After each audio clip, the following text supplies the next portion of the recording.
So in this course, we're going to build an event-driven microservices platform with Nest.js, Kafka, PostgreSQL, Redis, and a modern front end at the end.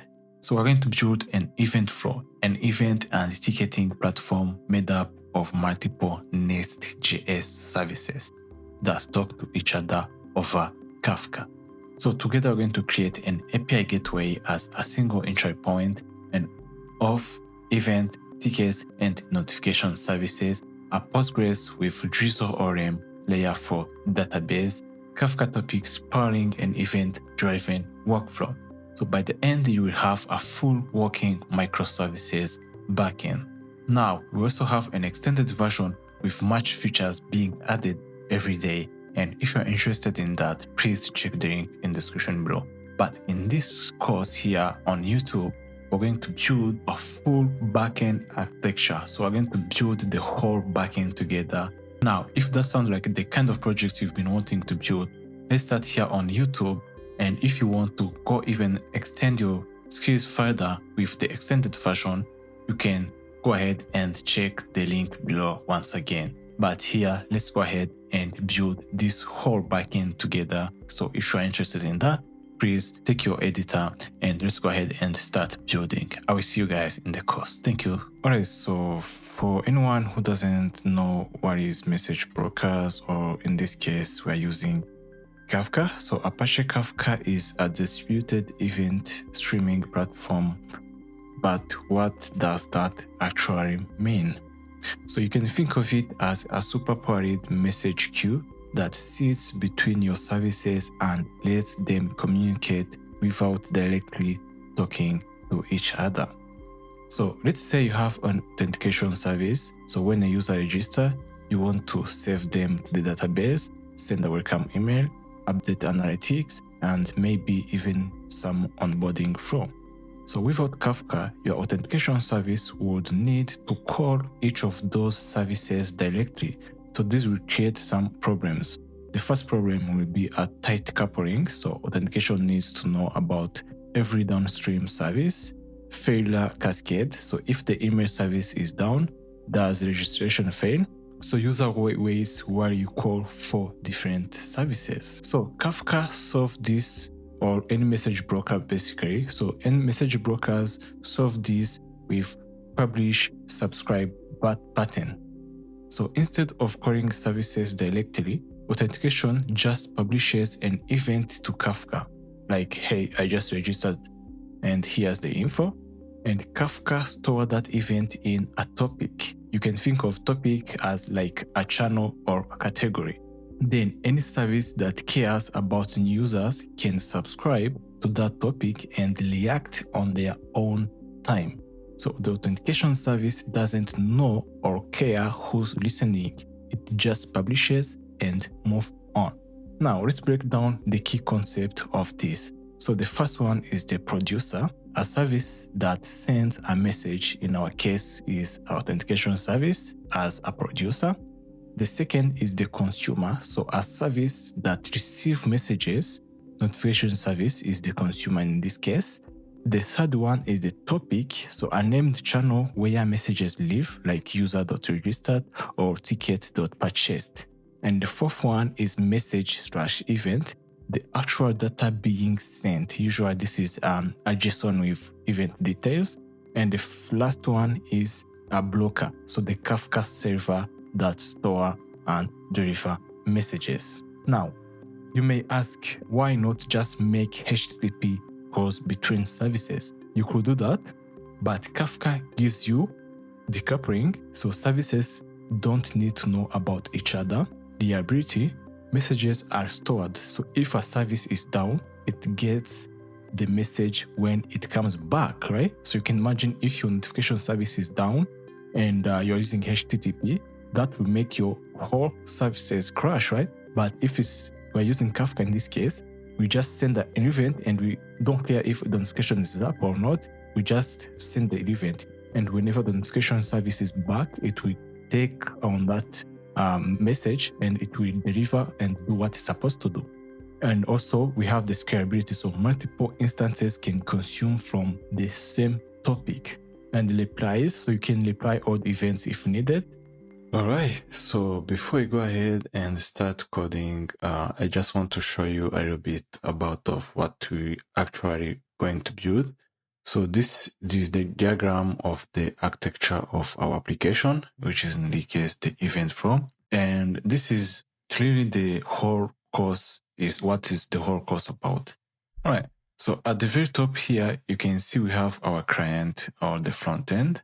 So this can be anything. It can be your Next.js frontend, and it can be a Postman, Carry, or any client that can hit our API. So this is what we call a client, and all the traffic will flows through the API gateway, which is our Nest.js application. So which is acting as the single entry point into the whole system right here. Okay, so the API gateway has a couple of responsibilities. It will expose the HTTP routes that clients actually call. So for example, if the client call the authenticate auth/register. So for example, if I go here and you can try to add this one. So for example, if the client hit on this one, so auth register. So if the API gateway, the client hit on this call auth register endpoint, it knows, the API gateway knows where to forward those requests. So it knows that this request belongs to the authentication service. So that's where I have to allow it. Okay. So it's also the place where we can plug stuff like rate limiting, response shaping, and global handling. So instead of every service being directly exposed to the outside world, we only have one clear boundary. So the API gateway is the front end. So the client only knows about one thing. It does not know or care about each of those services that we have. It only knows about this API gateway, and API gateways know whatever requests to forward it to the correct services. So if it receives this one, it knows that it belongs to this authentication service. For the events, it knows that it belongs to this event service, etc. So I hope you get the idea. So underneath here, we have our, underneath the gateway, we have the individual microservices that we actually do so the client send the request, the API gateway for the request, and the services have to do their actual work, right? So the authentication service will handle the registration, login, password hashing, JWTs, so all of the security related user operations, right? And the event service here is this will manage event creation, updates, and status. Things like, let's say, date, location, capacity, and so on. And here also we have the ticket service. So the ticket service is in charge of tickets creation or tickets purchases. It knows how many tickets have been sold, whether user can still buy one, and what state ticket is in. And right here, we have Kafka, which is our event bus. So the idea is when something important happens in the system, we don't just update a database and stop. We also have to emit events into Kafka. So let's start for the example I gave you earlier. So user register. So when user receives this register, we don't just save user, right? So when user register, the authentication service will publish an event, which is in this case user registered, user.registered. This is an event. Okay. So when event is created, the event service publish them to the same thing, to the Kafka event. All right. So it will publish them, and same thing for the tickets. When tickets publish is buy, purchased, cancelled, etc. It will publish this event to our event bus, which is in this case Kafka. So those events go to Kafka, and any services that care about them can subscribe. And in our case, the notification service. So the notification service will listen to either user registered, ticket purchased. Okay. So after it has listened to those, it's going to subscribe to those events, right? For example, when you receive this user.registered, the Kafka event and the notification service has registered or subscribed to this event, it will know that something happened, and it will send a welcome email or a ticket confirmation email, right? So I hope that is a bit clear of what I'm trying to show you of this architecture. And also here on the bottom, we're using PostgreSQL database with Drizzle ORM. Now in this course, since I tried to make it easy as possible to anyone to learn, I did not create a database for each service, but we are sharing one database for all the services. But yeah, I just wanted to make this easier for anyone getting started to go ahead and follow along.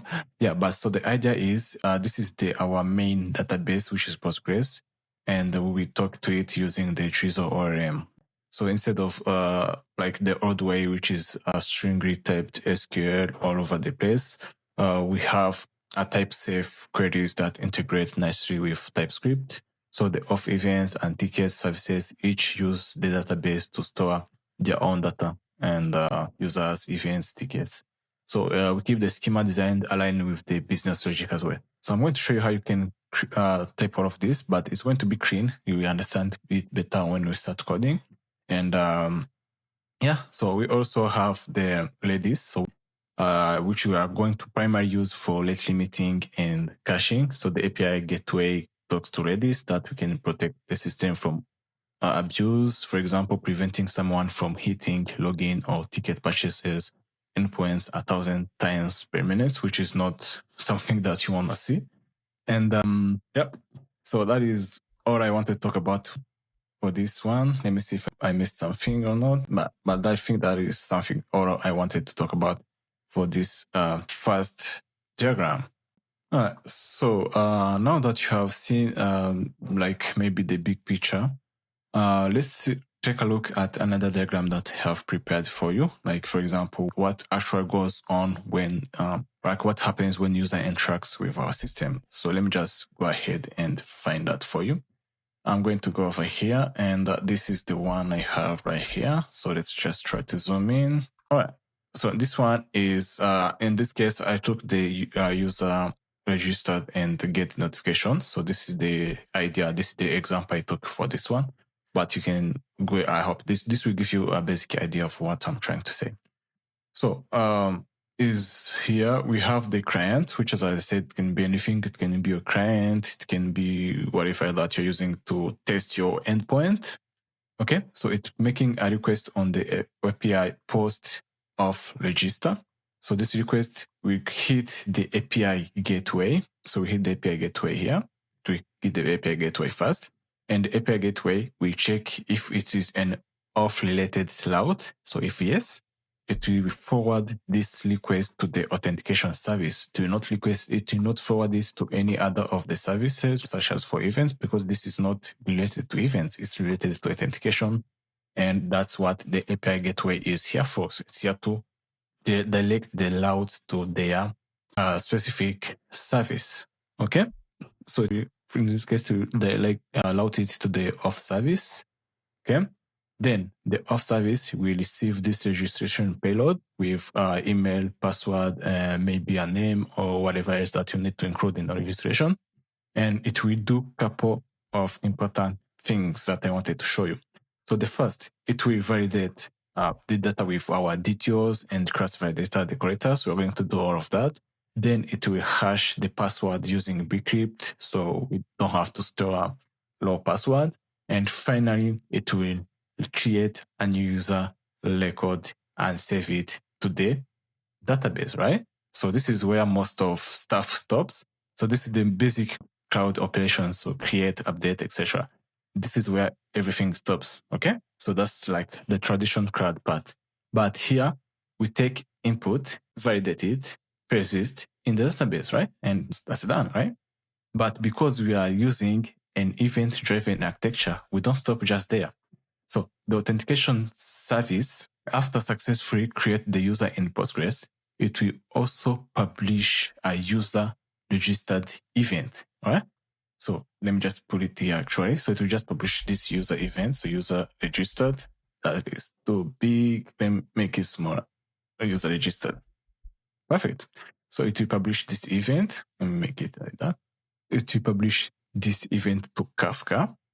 So authentication service with this user registered. The event payload usually, if each event can come with payload, so this one can include search data, whatever you want, It can include things like user ID, email, timestamp. So everything and other services that we need to React, right? Now, Kafka recently received this event. It will make it available to any consumer that interested in. So in our case, for example, a consumer is like this is a publisher. So the event is publishing, and consumer in our case will be a notification service. So we are consuming this event, right? So in our case, it's a notification service which is subscribed to this user registered event, which is topic. In this case, for Kafka, they are called topics, right? Subscribe to these topics. So when notification service sees that event come in, it does not need to know anything about how the authentication works. That is not our problem. We don't care about any of that. So of how it works, that is not one of our issues. It's just know a user registered topic has come. And here are the details. So the whole point of decoupling through events, the notification service then talk to the email provider. You can be anything you want. It can send an SMS, it can send an email. Things like that.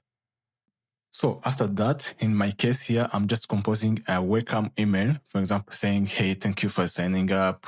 Perfect. So so we send a welcome to this email. So if you read this diagram correctly, from left to right, So the client talks to the API gateway. The API gateway talks to the authentication service. The Auth Service emits an event to user registered. Kafka send the event, or the notification service is resending to this event, it then to consume. And so I hope that is all, and I try my best to try and explain it before we can go ahead and get started. And so it will all make sense once we start actually creating things, once we start coding, and you will see how easy it's going to be. I'll try to make it easy for you guys. And so I hope you will like this one. And remember, if you want to get even more content, if you want to see how you can build the client with me, so coding the client and connecting to API gateway, please don't hesitate to check the link in the description below. So if you are ready, we can go ahead and get started. All right, everyone. So before we get started, make sure that you have these requirements. So make sure that you have Node.js inside on your machine, and also make sure that you have Docker as well as npm on your machine, or you can just use any other package manager. But I'm going to be using npm in this project. So if you want to follow along with me, or you want to use the same thing as me, please go ahead and install npm. So once you have those requirements met, once you have those requirements ready, we can go ahead and start setting up this project, okay? So we're going to be setting up our Nest.js application, and we're going to use Nest.js CLI to help us do this. So the first step is to insert the Nest.js CLI in our terminal. So I'm going to copy this command to insert it globally on my machine. And I can go to my terminal and set this up. So I can just paste this, press enter, and this is going to install your Nest CLI in your machine. Perfect. And the next step is to create the Nest.js project. And this is going to set up our first project.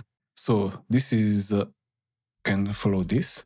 So I can just say Nest new, and I can give it a name. So Nest new, and I'm going to call this event, or I can just EventFlow app, because this is going to be my application. So here you can just set up, press enter, and it's asking us what package manager that we would like to use.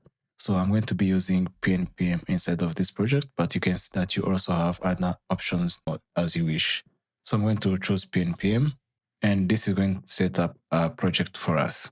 Okay, perfect. So we can go ahead and cd inside of that. So cd event flow and app, and I can open it with my editor, just like that. If this would let me. So open with my editor. Just cross this. Okay. So this is the Nest.js default application that it will create us. And here we're just going to change this into a monolith architecture. So a monolith will let us have multiple microservices and the shared libraries in one repository. So this will be perfect for our use cases for this. So since we're using microservices.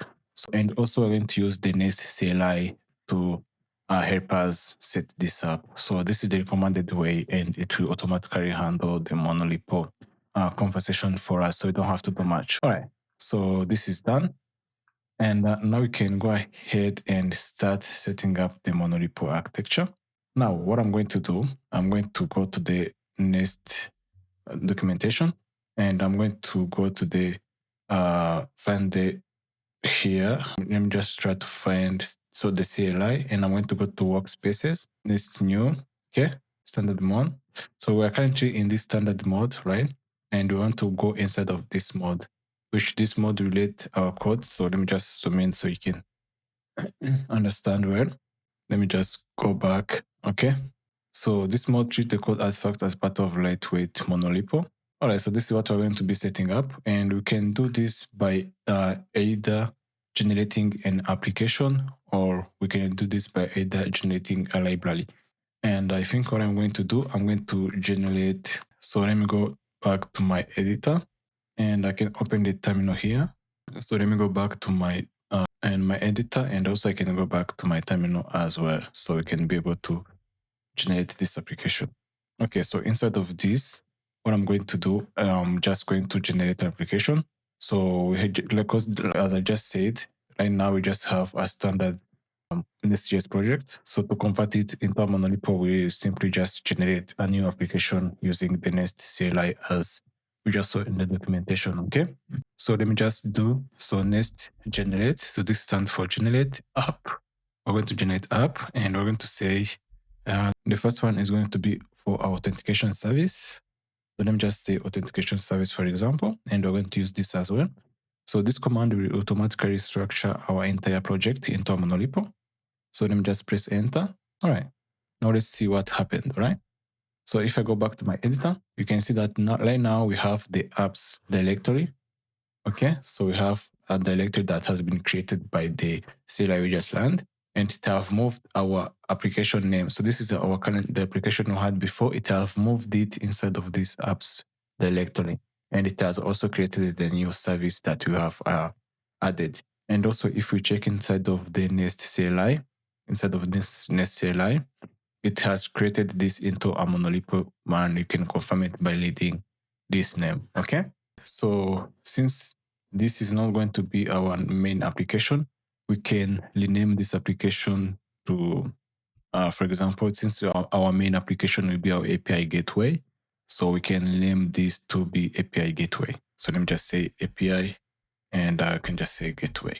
So simply just rename it to API gateway, and we need to do some little updates inside of Nest CLI. So I can go inside of Nest CLI, and here I'm going to find some settings that I need to change. For example, you can already see that this EventFlow app need to update and use our main API gateway. So whenever we have this EventFlow app, I can just select this, and whenever I have this EventFlow, I can just change it to API gateway. So let me just select this, or you can just hit Control, or you can use Control F or Command F, and you can search for the EventFlow. So let me just copy this, find it here, and you can see that we have 7 reference, and you can just click this arrow here to rename it.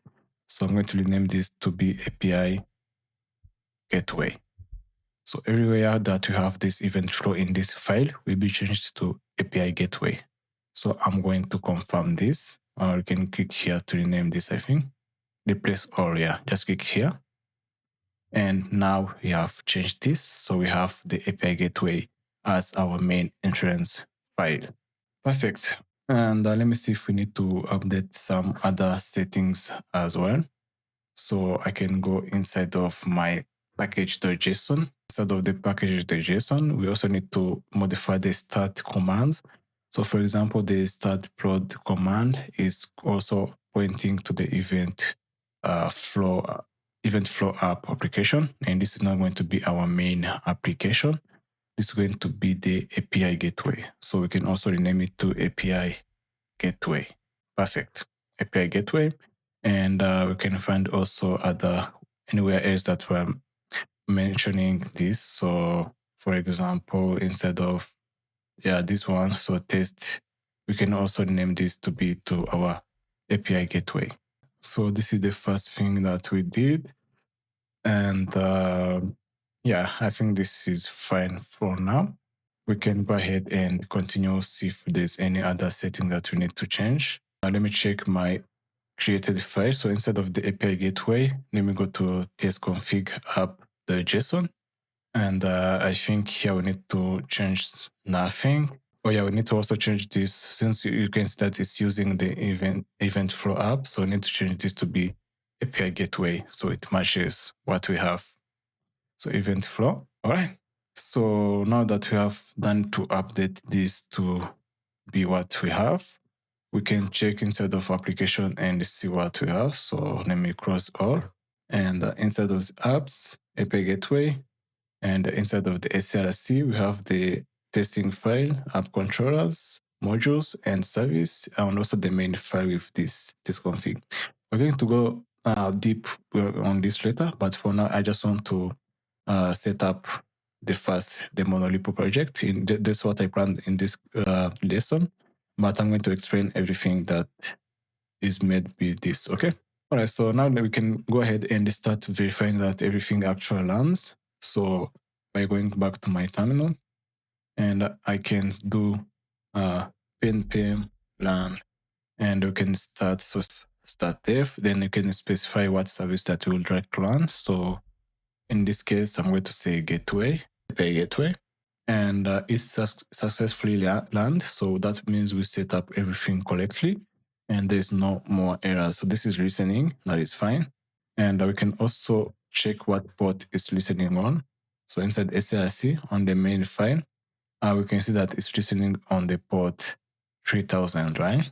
So we can go ahead and check this out. So if you go to my browser, we can open a new tab and you can say to localhost, and you can go on the port, maybe this 3000 port.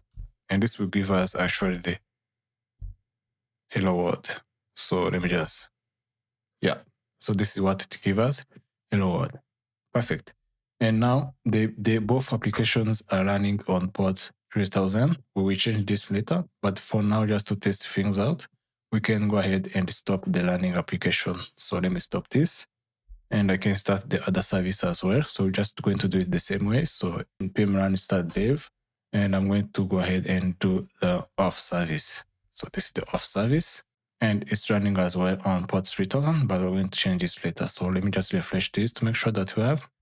All right, so everything seems to be working as expected. And now we can go ahead and stop these running processes. So let me just close this. And this is what we have in this course. So excellent. So now we have our Next.js monolith with two microservices, the API gateway, and also the Auth Service. And I just saw how it was easy to set up with the Nest CLI. So this is really amazing what Nest.js can offer you. And in the next lesson, we're going to create our shared library for common code and set up the remaining microservices. So see you in the next one, guys. Thank you for watching. All right, so in this lesson, we're going to be creating our first shared library. So one of the biggest advantages of Monolith is the code sharing. So instead of duplicating DTOs, interfaces, and utilities across our microservices, we will put them together in shared libraries. So Next.js actually makes this incredibly easy with the Nest CLI generate library. And let me just check out the documentation to show you what I mean by that. So let's go back to the documentation, and if you go to the libraries, and here they have a documentation that will generate the library for this one. So let's go ahead and start doing this. So let's go back to our code, and I can go inside of my terminal again. So let me just open my terminal, and here I'm going to generate our first library. So our first one is going to be called common library. So this will hold all our shared code, so DTOs, interfaces, utilities, and constants that multiple services need. Okay. So we're inside of our application now, and what again I'm going to do, I'm just going to say NestJS and library, so generate library and common. Okay, and this is going to ask us what prefix you would like to use. So when you're importing stuff, you're going to start with @app, or you can just change it. So I'm going to leave it default, so @app is fine for me, and I'm going to press enter. Perfect. This is generated. Now let's check out what's been created. So now that you see that we have a nest, or you have a library folder, and inside of this library folder there is two folders. So there is common, and inside the common there is SRC folder. Okay, so this is the standard library that we have. So we have common modules, we have the testing file, we have the services. So just similar thing that as we have in our other services. So now let me close this up inside SRC of our common folder. And so NestJS has automatically set up our library and the areas that we have set up, which is @app. And this means we can import from it like some other package, an npm package, right? So if you go inside of our test.config lib file, you can see what has been added. Okay, fine. And this, so we'll go to our test.config JSON over here. We should see that we have, so you can see that we have it like here, and it's importing them as @app common. So that is fine. This is what we wanted. Okay, now we can start organizing or creating our folder structure for our common. So we're going to create folders that different types of from our shared code. And I'm going to start by creating inside of SRC, inside of the common, sorry. So inside of the common and SRC, I'm going to create a new folder, and this is going to be DTO. And inside of SRC, I'm going to create a new folder, and this is going to be for my interfaces. So interfaces. Still inside of SRC, I'm going to create a new folder. This is going to be for my constants, and still inside of SRC, I'm going to create a new folder which is going to be called utils. So these are the first folders that we're going to need most of this inside of our libraries. And now we can start with our first shared constants. So inside of the constants, I can create a new file, or inside of constants like here, I can create a new file, and this is going to be services, and you can say constants.ts, and this is where we're going to define all our shared constants that we're going to be using for Kafka topics and also our services ports. So they're all going to be inside of this one. Perfect. So let me close this, and I can maybe zoom in a bit. I hope that's fine. And now you can say, so export const, and you can call it services, and inside of this services folder, so I'm going to have all my services. So I'm going to have the API, for example, we have the API gateway, and this is going just to say API gateway, and we also have the Auth Service. We're going to have users, service as well. So user service is going to be equals to user service, but actually let me name this to be of small letters. So API gateway, and I can also change this one to be of small letters, and this one as well. So user service, and we can proceed with others we have. So we're going to also have events. So event service, we're going to have ticket service. So ticket service as well. We're going to have payment service as well. Payment service. We're going to have lastly a notification service. Okay, so these are the services, the different services that we're going to be having. And the next constants that we need is our services ports. So where our services are running at. So we can do export const, and we can say services underscore ports, not path, but I'm going to use ports. Inside of this one, I can define all my services I have on top here. So the API gateway is going to run on port 3000, the Auth Service 3001, 2003, 3, 4, 5, 6. Just like that, okay? And also don't forget to add as const on the end and as const here as well. And now we can also go inside of this file, this folder, sorry. And still inside of my constants, I'm going to create a new file. I'm going to call it index.ts. And this is where I'm going to be exporting all my constants that I have just created, right? So I can just say export, and I can say export everything from constants. So export everything from services constants, just like that. Okay. So the first thing is done. What we need, I can close this, and also we can set up our first interfaces. So instead of interfaces, I'm going to create the first file, which is going to be for the user. So user.interface.ts. Okay. And inside of this one, I'm going to have the first interfaces that I'm going to need. So I can just say export interface. Let me close this, export interface, and then we say iUser. And inside this one, the user is going to have the ID, which of type of string, the name, the email. Input the email before. So we have the ID, email, name, and also the password. We're not going to be exporting password just like that, but we're going to have created that. So we can have created that, which is a type of date, and as well as updated that. And finally here, I can just say export interface. It's going to be IOF, and it's going to extend. So we're going to extend, or we can say extend pick from the user, iUser, and you get the ID as well as the email. We don't need the rest, just the ID and the email is pretty enough. So let me remove the name. And here I can just also include the roles. So you can add roles.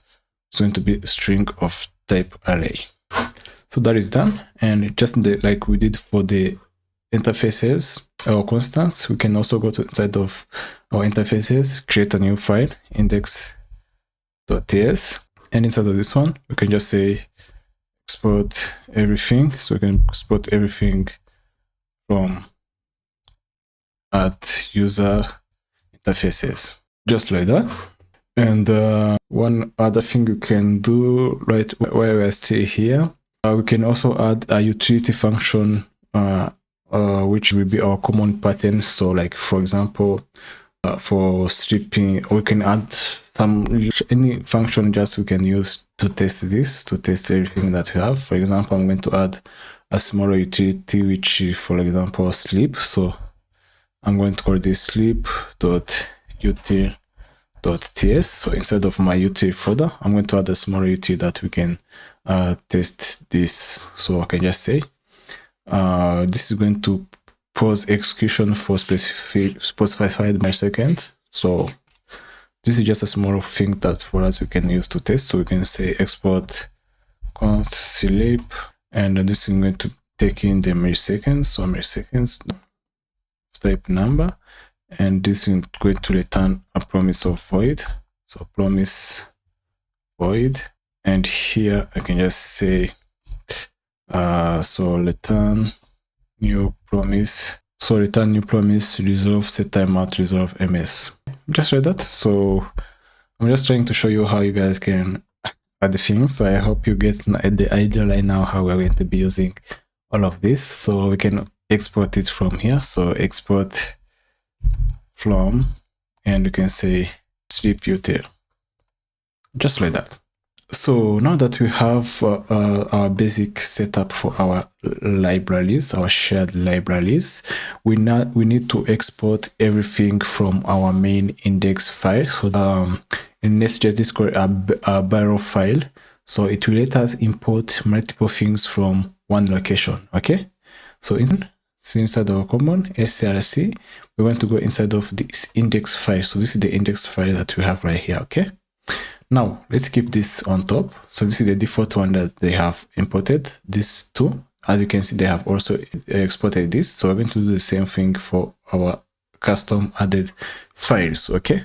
So for constants, so let me also leave some little comments so that we know that, for example, let's add constants, and this is going to come from, so export. So export, we don't need to include the index, just the constants is enough. And also we can add also for the interfaces, and also we can add the util, so our util. So this is how I'm going to be exporting everything just like that. And this is everything that we need to do. And now we can maybe try to test if the import is working. So we can test this by going to the, let me go to the apps, API gateway, and I'm going to go inside of src in the app service. So let's go inside of app service, and inside of this get hello method, instead of returning hello world, I can just do this. So instead of returning hello world, I can just say, to allow me. So I can just say inside of this one, I can just say, API gateway is running.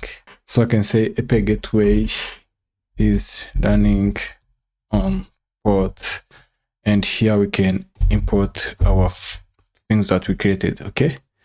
So I can just say services.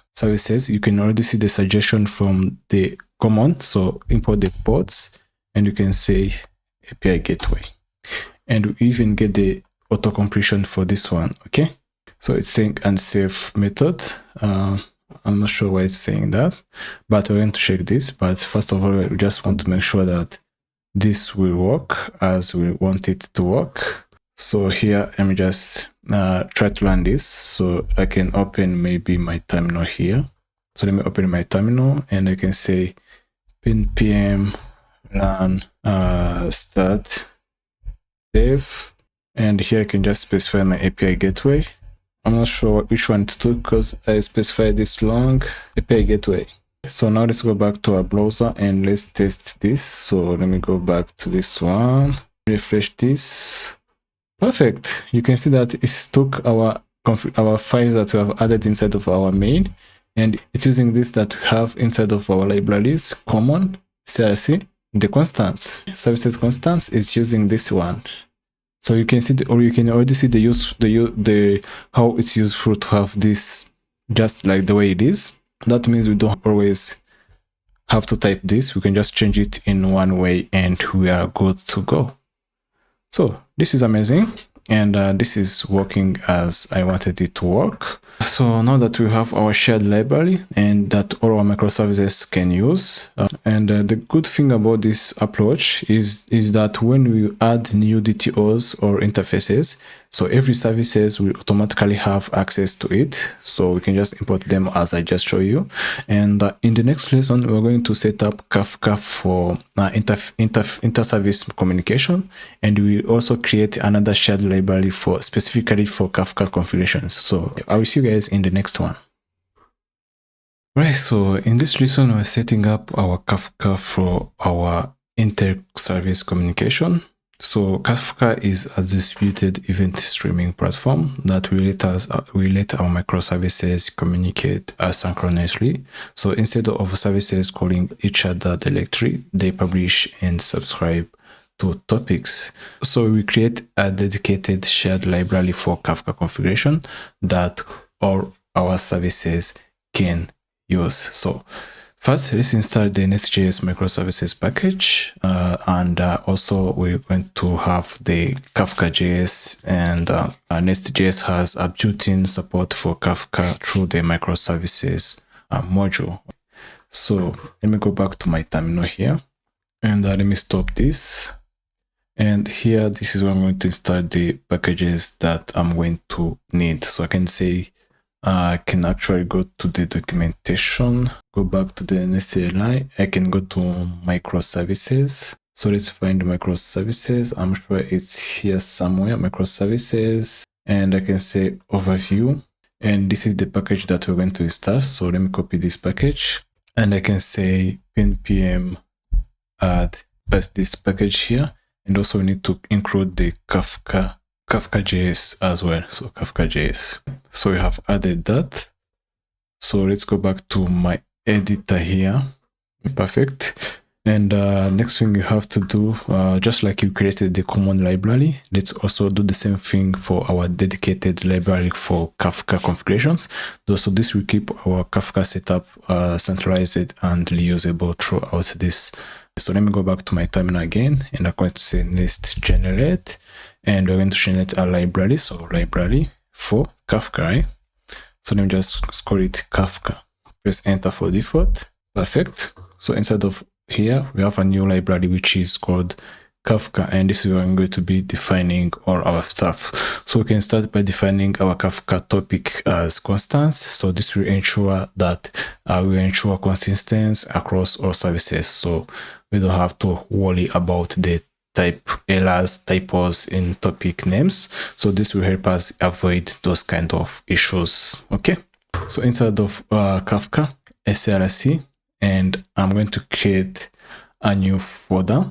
I'm going to name it constants, and inside the constants, I'm going to create a new file. I'm going to call it Kafka. So kafka.constants.ts. So kafka.constants.ts, and the first one is going to be our broker. So I can say export, and it's going to be const Kafka and underscore broker is equals to process.env Kafka broker, and by default it's running on this port right here. So process.env Kafka broker, and the second one is our client ID. So Kafka client ID, this one can just be here. We can just give it this one. So EventFlow, for example. So EventFlow app as our client ID. So EventFlow app. And let's also have the consumer group. So we can say export const, and I can say Kafka, I can call it consumer group, not group ID, but just group. So EventFlow app, and I can say consumer, just consumer. Perfect. So we have the Kafka blocker, and we have the client ID, we have the consumer groups. And now you can also go ahead and start defining our topics. So after this one, we can say Kafka topics. And here we can say export const, we can call it Kafka underscore topics. And inside of this one, we're going to define all of them. So the first ones are the for authentication, so of events. And I'm going to say, for example, user registered. It's going to be user.registered, and also for user login. So user login, for user login, it's going to be user login, and also can be password underscore reset requested. It's going to be equals to password reset. Password, I can just password, or I can call this password, and this one can be, let me name it to user.password reset requested, just like that. And let me add another one, for example, for the event. So events, we're going to have event created, event updated, event deleted. Let me make it to, let me remove this one. So we're going to have event created, event updated, and also event cancelled. So let me name this to event cancelled. Great. So let's have also another one for our tickets. So tickets, our ticket events. So we're going to have similar things. So ticket underscore purchased, ticket underscore purchased. We're going to have ticket cancelled. So just here, I'm going to have ticket underscore cancelled. Ticket is going to cancelled, and also ticket underscore checked in. It's going to ticket checked in, and I'm going to have for payments. So payments events, And this first one is going to be payment completed. It's going to be payment completed, payment failed, and also payment. We can have another one, for example, the refunded payment. Lastly, we're going to have for the notification. So notification triggers, and it's going to be email. So I'm going to call it notification, send email. I'm going to have send push, notification, send push. And we're going to make this as const. And finally here we can just, so export type is going to be Kafka topics. This suggestion are not quite right. Going to be the type. We're just going to, so Kafka topics. I'm going to say it as type of Kafka topics. So key of type of Kafka topics. Just like that for Kafka. And next thing we need to do, we need to create a module for this. So we can go ahead and create a dynamic module that any service can import to connect to Kafka. So this will handle both client, and we will handle like both client, so the producer, and the server, which is a consumer configurations. So let's go ahead and do this. So we're going to update inside of our Kafka folder, inside of the module file, we're going to update this. So Kafka module. And here we're going to, inside the module, we already have, let me just go here. I'm going to say export const, and I'm going to say, for example, let me cross this. I can say Kafka underscore service, which is going to be Kafka service. And over here, so for the module, I'm going to remove these. So let me remove these two inside of the module, right? Let me remove this import as well. And right here, so export class. So inside of this export class, I'm going to say static, and I'm going to call this register, passing the consumer group, which is type of optional. This is going to be a string, and also I'm going to make it dynamic module. So this is a dynamic module, and inside of this one, I'm going to say return, and I can say the module is going to be equals to Kafka module, right? And make sure you have this as well ready. So this is the one we're using. So Kafka module, and for the imports, we're going to go inside of this one, create an array. I'm going to say client module, import client module from microservices, register, and inside of here, I'm going to have in, I can give it a name. The name is going to be the Kafka service. So just the name can be Kafka service, but make sure that this is inside of an object and give it a name, just like that. And it's going to be Kafka service. And I'm going to have the transport. The transport method is going to be Kafka.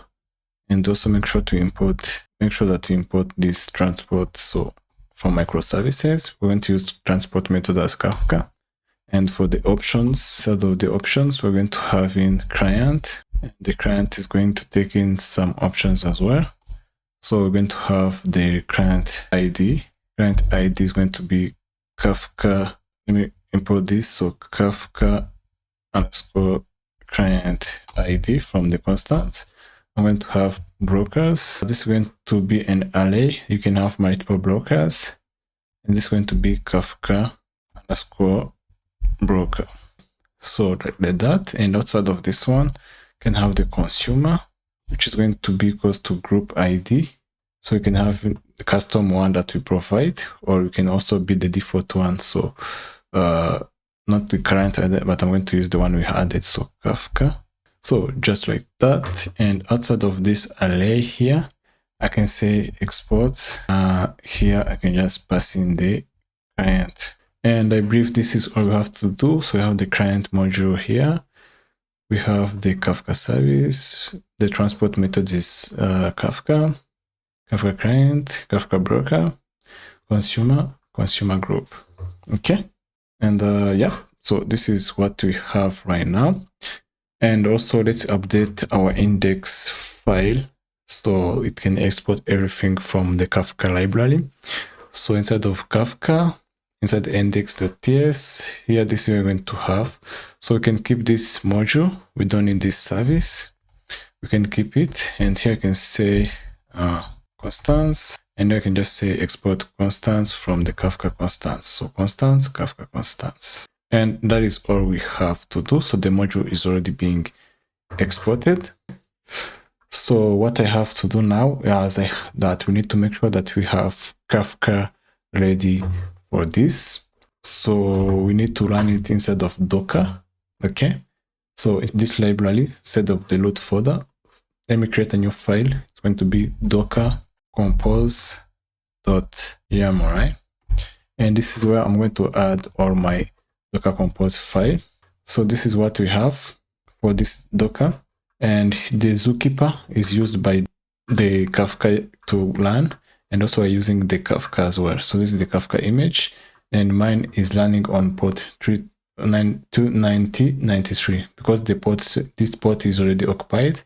This is why I'm using this port right here. So port 92, but I'm mapping it to use this one. So this is the port I'm going to be importing from my env files when I have it ready. And the client ID, the connect, this is all I have now. And also make sure if you change the port, make sure to also change it right here. So for Kafka to know where it is at. And also for the networks, to see the database where you're going to use later. This is the latest we're going to use later. And it's for our Mailhawks development. But for now, this should be enough for what we have. And this shouldn't be an issue at all. So EventFlow up, and yeah, so this is okay. Now let's go ahead and try to run this so we can test if everything we have set up so far is working. So just for us to test, I'm going to start just the Kafka. So compose app -d, and I'm going to start the zookeeper. So start zookeeper, just like that, Kafka. And also the Kafka UI. So this is the one I'm going to start. Go ahead and start this. So I already have this already here. And let's just rename things here. So I'm going to rename the zookeeper to be from EventFlow app. And also let me find somewhere else I can name. So EventFlow app Kafka. And let me see if I need to change anything here. So EventFlow app, and let me EventFlow, okay. Just keep renaming those to app, just so we can avoid having some conflict issues. So this should be okay now. All right, this should be okay, I hope. So let me go back to my terminal. Let me start it again. So they have started. Now let's check our Docker. So if we go to the Docker, you can see it right here, link. So they are all running, and you can also check from your terminal. If you don't have the Docker desktop, you can just do docker compose ps to check if they're running. Okay, great. Now, as you can see that this Kafka UI is running on this port 8080, so we can access this port from the port 8080. So let me go to my browser, and here let me create a new tab, and I'm going to paste this. So this is where Apache Kafka UI is running at. And just to finish this up, we can test if this is actually working by testing it inside of one of our services. So for example, let me import it inside of my authentication service, for example. So inside the Auth Service, I'm going to go inside of this SRC, inside of Auth Service module. This is where you have to import it. And here, so from inside of the imports, I'm going to add Kafka module from our app. So the one we have created, custom one, Kafka module. And you can say register. So we're going to register this service, and we're going to give it a name of Auth Service and group, right? Auth Service group. And I don't know why this is giving me an issue. I'm not sure. I think these are all the ESLint issues related, and that this is not our problem.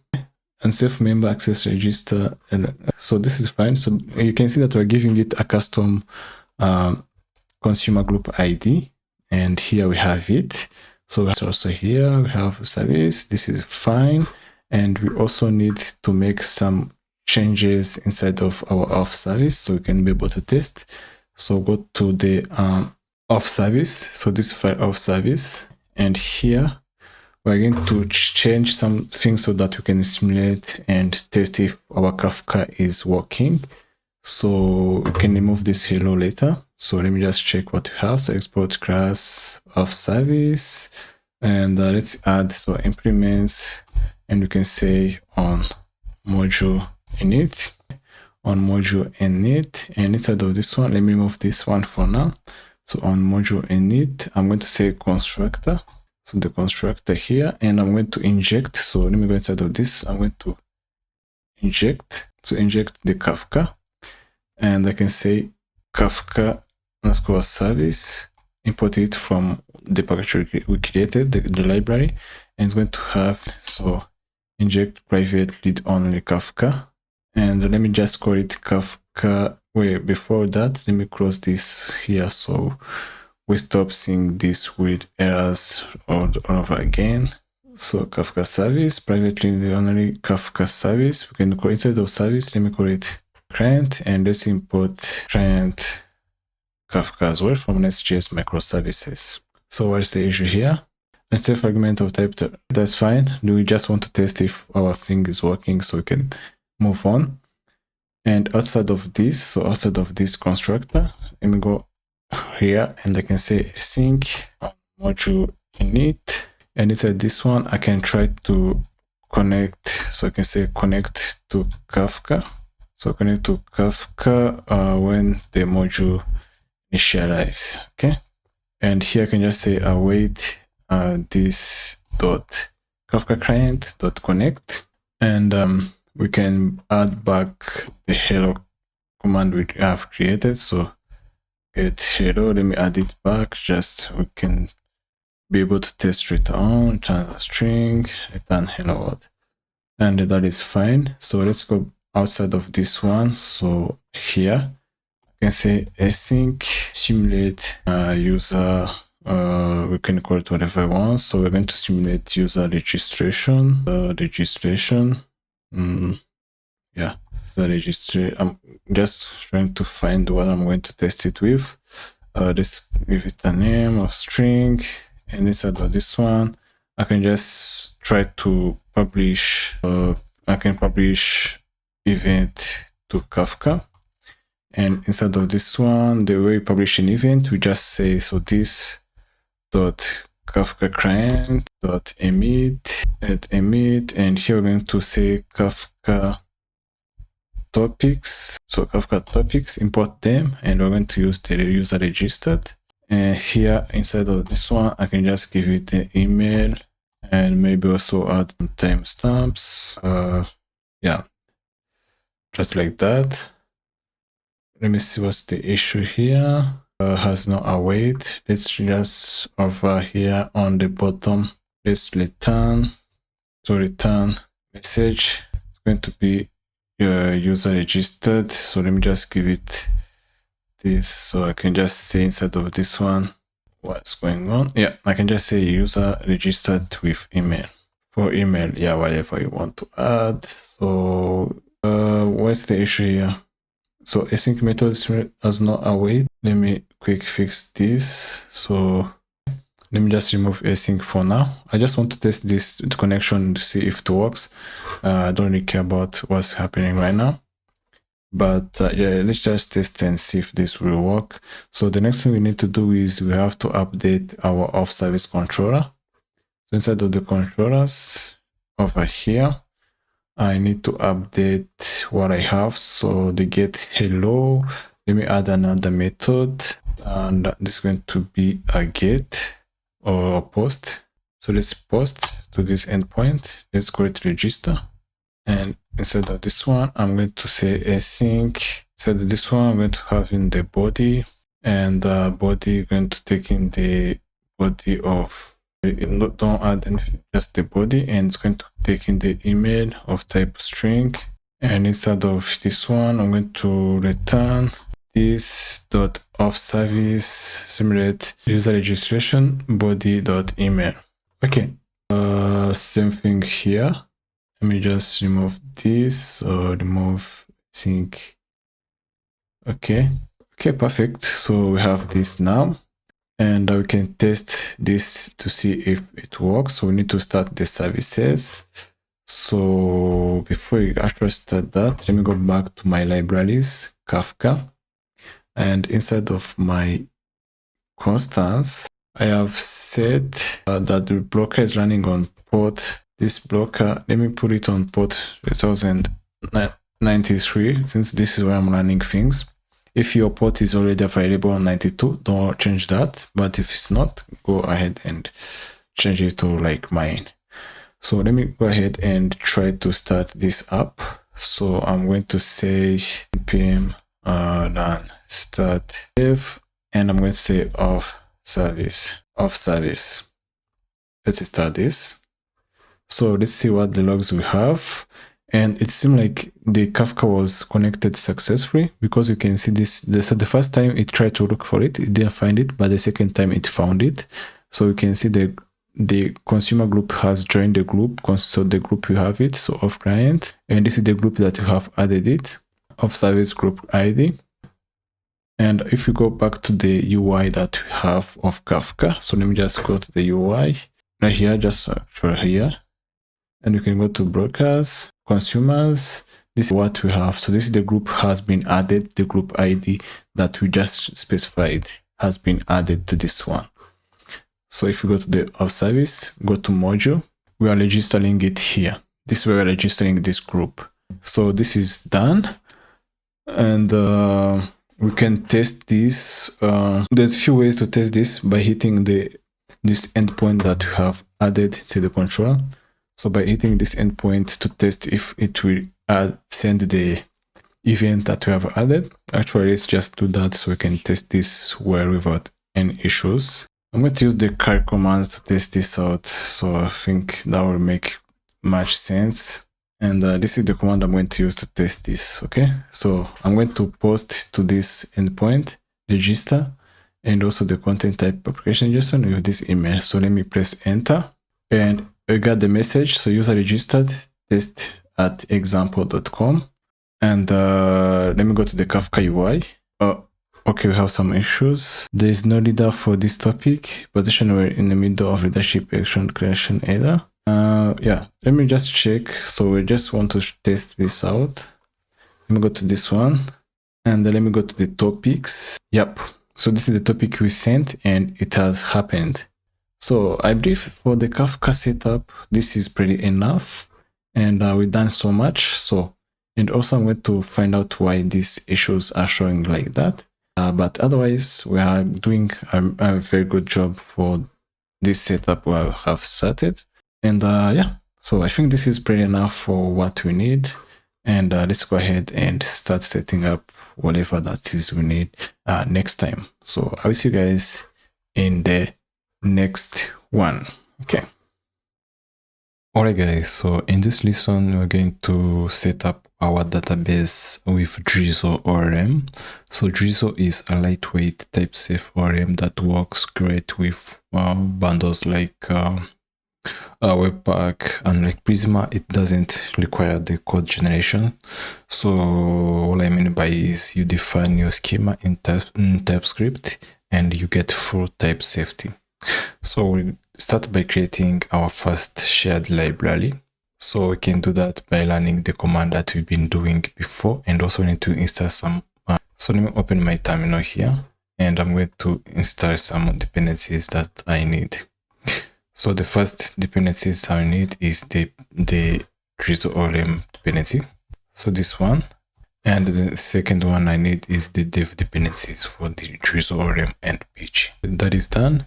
Next thing you need to do is to generate our database. So I can just add this command here, and this is going to generate my database. So inside of library, I have database. Great. Let me close this. And the next thing I have to do is create our database schema. So inside of my database SLC, I'm going to create a new file folder, or I can call it, let's make it folder schema. And inside of this one, I'm going to have users, since we're going to start with users, so user.ts. And here I'm going to import in all things I need from, so the things I'm going to be needing for this one. And here I can go ahead and define the enums that I need for this one. So I can just add a comment. So enum users table. And here the first one is going to be export const, I can call it lol. And the lol is going to have user. Let me make them capital, user. And we're going to have the organizer. So organizer and also the admin. And next thing we have to add is the actual tables. So users tables. And here I can just say export const, and I can say users and pg table users. And here I can just say ID is going to be equals to UUID, or UID and default random, and it's going to be a primary key.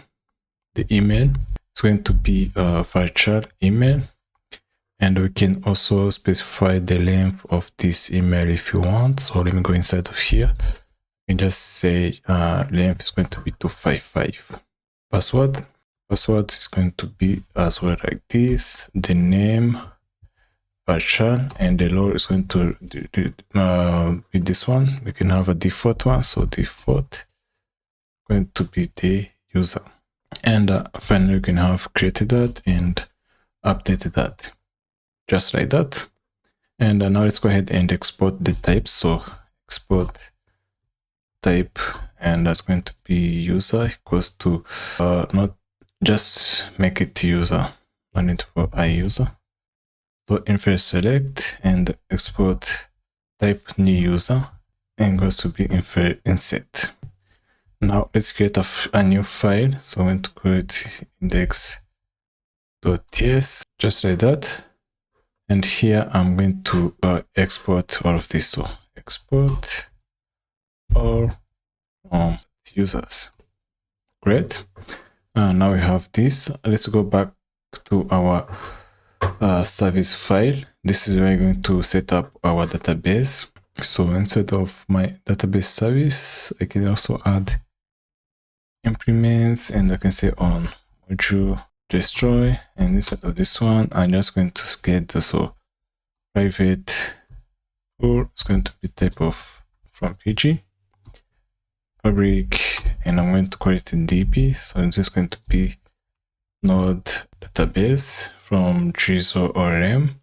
So node PG database from Drizzle ORM, import that.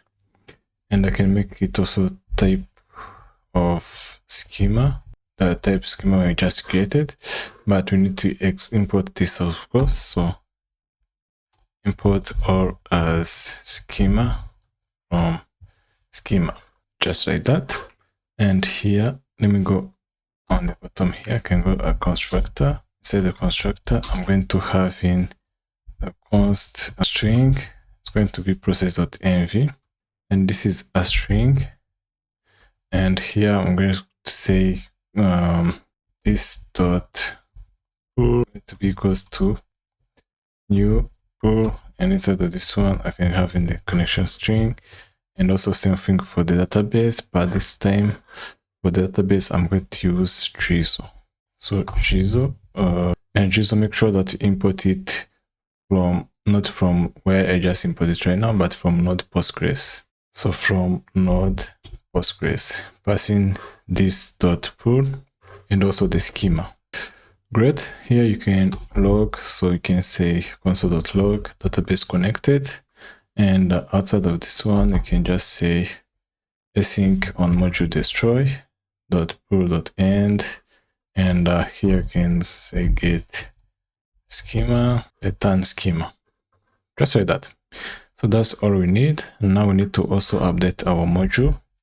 So go instead of the module, and here make this global available. So I'm going to make this global variable so we can use it anywhere we want. So on top here, I'm going to add this. And let's see over this one. So decorator that make module global scoped. Once imported into any module, a global scoped module will be visible in all modules, right? So that's the point. And that's all we need to do inside of this file.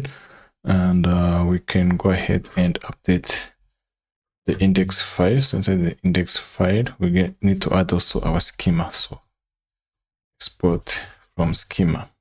For the database, that is okay.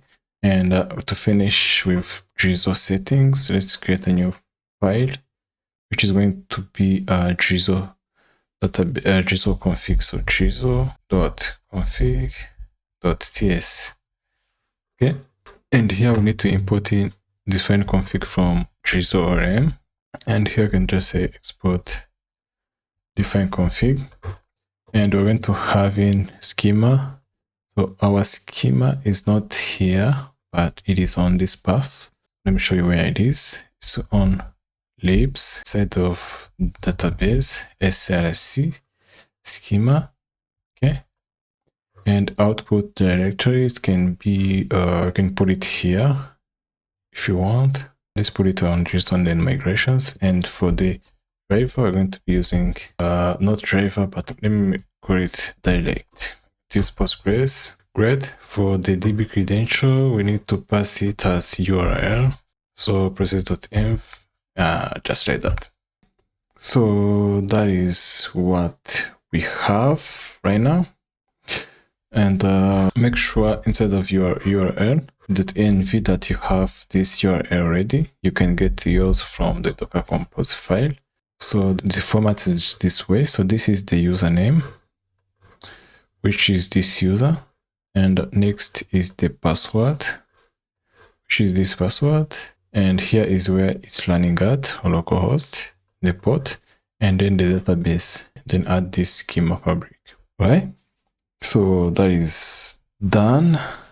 And yeah, I think that is all for now. We can go ahead. So let's go ahead and test this out. So let's run a command to start my Docker Postgres database I have. So if I check my Docker now, I can see that the Postgres database is starting up. Let me close this. And now we need to generate or push the code, the schemas that we have just created if our database is running. So let's do npx, and we need to use the Drizzle. So Drizzle, if everything is working correctly, this should work. Drizzle git push. So let me do this. So our Prisma schema from database has been added successfully. Great. So this is done, and this should be all we need for now. So I think this is done. We have a clean library, our database library with Drizzle. And also you notice that we only created the users tables. So we just created this users table. We add events, tickets, and other tables as we build those services. So this just keeps things simpler and focused on what we're actually working on. So this is okay, and we can go ahead and proceed on the next lesson. Thank you guys. Right, so now that we have our main or our database set up, we can go ahead and start working on the authentication service. So we're going to implement user registration with password hashing, login, GWT tokens, and protected clouds. All right, so let me go ahead. First we have to do is install the packages that we're going to be using. So let me go ahead and add the packages that I need. I'm going to start with this bcrypt, NestJWT, Nest, and passport JWT. Go ahead and start those. And second one is the types. So let me go ahead and start the types for bcrypt, passport JWT, and I'm going to set them as dev dependency. Great. So now we're done with this package installation. Let's go ahead and create our data transfer objects, or DTO if you want. So we're going to create our DTOs instead of the common. SRC, we have this DTO, which stands for data transfer objects. So this is first one is going to be for our authentication endpoints, and this can be used across services. So that's why I created this command for them. Okay. All right. Now let me go inside of a DTO and create a new file. Now the first going to be for register. So register.dto.ts. So register.dto.ts.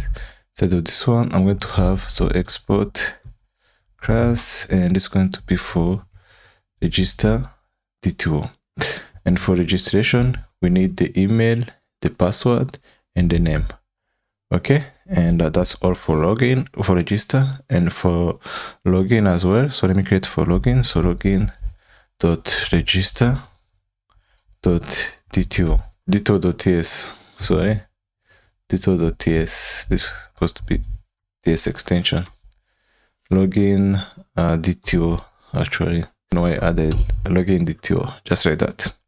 And inside of this one, I'm going to also have the export class, and it's going to be just login. So login DTO is just going to take in the login password and email. So that is all. And I said DTO, let's get a index file to export all of this. So index.ts, and I'm just going to export and everything from, we can start with the register DTO and also from the login DTO. And now let's make sure that we also have it on the main index. So we can just add the DTO right here. Okay, great. So now it will be available to us. So let me close this, and now we can go ahead and create our JW2 strategy. So this is the passport we use to validate tokens. Okay, so let me go here, and I'm going to go inside of my apps, Auth Service, SRC, and I'm going to create a new file which is going to stand for jwt.strategy. So jw2 strategy, if I'm spelling that right. I did a mistake here. So strategy, just like that. jw2 strategy.ts, semi-collect, and now I can go ahead and import the packages that I'm going to use. So I'm going to use these 3 packages, and now I can go ahead and start working on it. So let me just go over here, and this is going to be injectable, and here I'm just going to say export class, and I'm going to call it jw2 strategy, and I'm going to extend the passport strategy, then inside of it pass in the strategy, and over here I can just say a constructor with super. So the constructor is going to take in JWT from request, extract JWT, which you already have, and from as bearer token, ignore expression false, and secret key is going to be JWT secret, process.jwt secret, and also this can be just like that if you don't have one. And on the bottom here, let me create a new one. So async validate, and inside of this validate, I'm going to pass in the payload. So payload is going to include my user ID or sub, type string.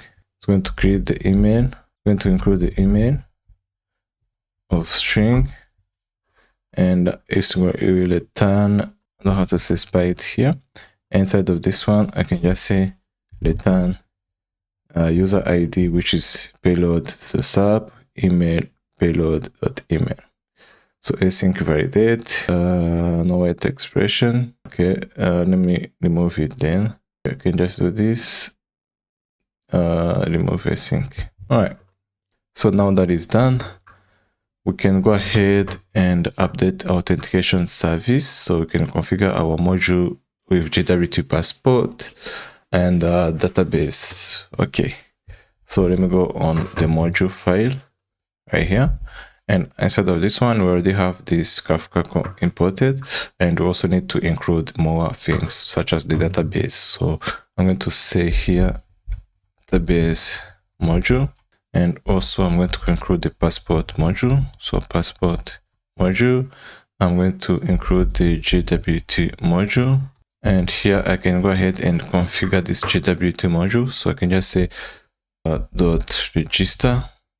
Instead of this one, I'm going to have in the secret, which is going to be processed JWT secret, and also sign options expires in 1 day.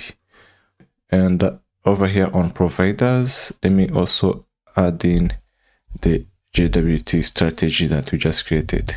So that is done.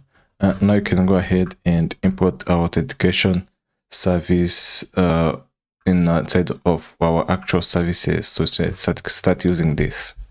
So instead of Auth Service, we have this stuff. We can go ahead and remove this get hello and also this simulate authentication. So remove this, and we can keep this. Sorry, we can keep this. We can keep this to connect to our Kafka. And the first one we're going to add is for registering. So after this on module init, we can go ahead and give some space, and we can say register. Instead of this one, we're going to take in the email of string, take in the password of string, take in the name of string. And inside of here, I'm going to check if user exists. So check if user exists. Inside of here, I can just say const existing user is equals to await this. And let's also add our database on top. So let's go on top here, and inside of this constructor we have Kafka. We also can add private lead only, and I'm going to add in the DB service or DB service, database service, and it's going to have our database service. And here this is supposed to be like this, and right here also I can say private lead only, and I'm going to include the JWT service. I can say JWT service. So we have those, and now we can go ahead and continue with our registration. So await this dot db service dot we can say dot db and dot select. I'm going to select that here. I'm going to say this is fine. I can give some space, then dot from. So let's fill from users. It's fill from the database users, and we can also say where. So this is going to be equals to. So let's import echo from Drizzle ORM equals to users dot email is equals to this email. Okay. And after this one, let's also limit to 1. So after this one, let's say if existing user or that length, we can flow a new error, or we can just say conflict exception. We can say user already exists. So if this is not the case, we can go ahead and hash the password. So if the user exists, we can go ahead and hash the password. So hash password. And here we can just say const hashed password equals to await. Let's import bcrypt on top. So let me go ahead and import my bcrypt just like here. So over here, I'm going to say import everything as bcrypt from bcrypt. And what else do I need? And I think that is okay for now. So we can go ahead and keep working on our hashing the password. So over here, hash password, I can just say await bcrypt dot hash, passing the password and also the sort of 10. And here I can just say I can also create the user. So create user,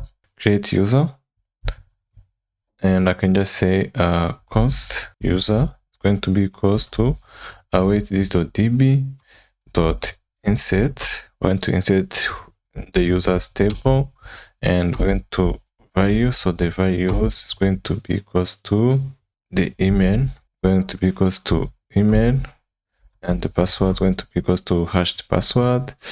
We're going to have in the name the role can be we have the default one, which is equals to user, so there's no need to specify it here, and this should be okay. And here I can just say returning, and here we can just say send user registered event to Kafka. I'm going to do this, so we can just say this dot Kafka client dot emit. We're going to emit this event, so Kafka topics, and we can say user registered. Inside of this one, you need to send in some data, so use user.email. We can also add the timestamp if you want. Timestamp equals to this one, timestamp. And finally, right here, we can just say return. Here we can say message equals to user registered successfully, and maybe let's also include the user ID. So this is complaining because this is not async method, so let's add async here, and this should fix it. Okay, so that is all for our registering, and we can also do the same thing for the login.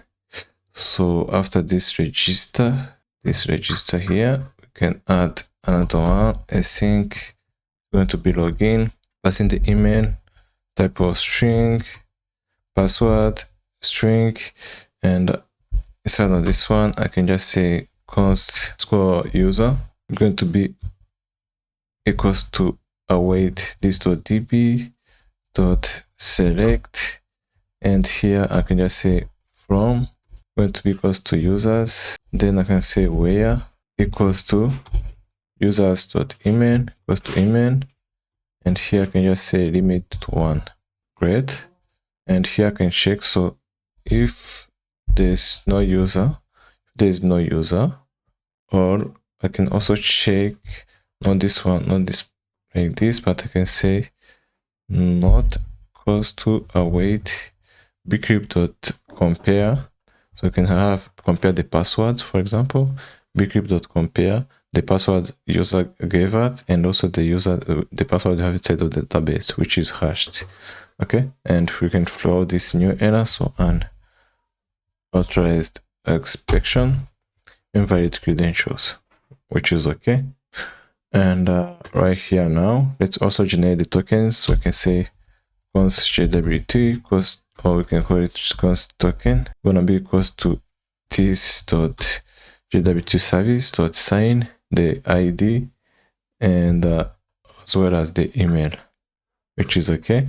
And here we can emit, so this dot Kafka client dot emit user login, passing the user ID, just user ID, and also the timestamp.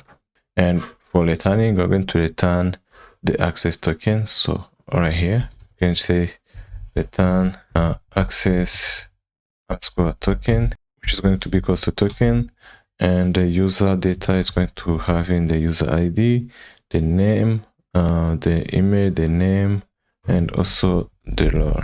So user.role. Alright, so now let's also add one more service, which is going to be for getting the user profile. So let me just go outside of the login right here. I say async get profile. It's going to take in the user ID, and it's going to return basically, so just this. So select, and instead of doing this actually, maybe you can do it differently. So user ID, let me remove this return for now, and let me go inside of the select, and I'm going to choose what I want to get. So instead of here, I can just say ID equals to user.id, the email equals to user.email, the name, the role, just like that. And here we can check if we don't have the user. So we can say if there is no user for this error, and inside of this one, I can just return the user without adding it inside of object. And that is what we have. Next, let's go inside of that controller so we can start using it here. Now let me remove all of this. This is what we had when we were testing. So let's remove this. And here we're going to use our services. So The first one is going to be for register, and the second one is going to be for login.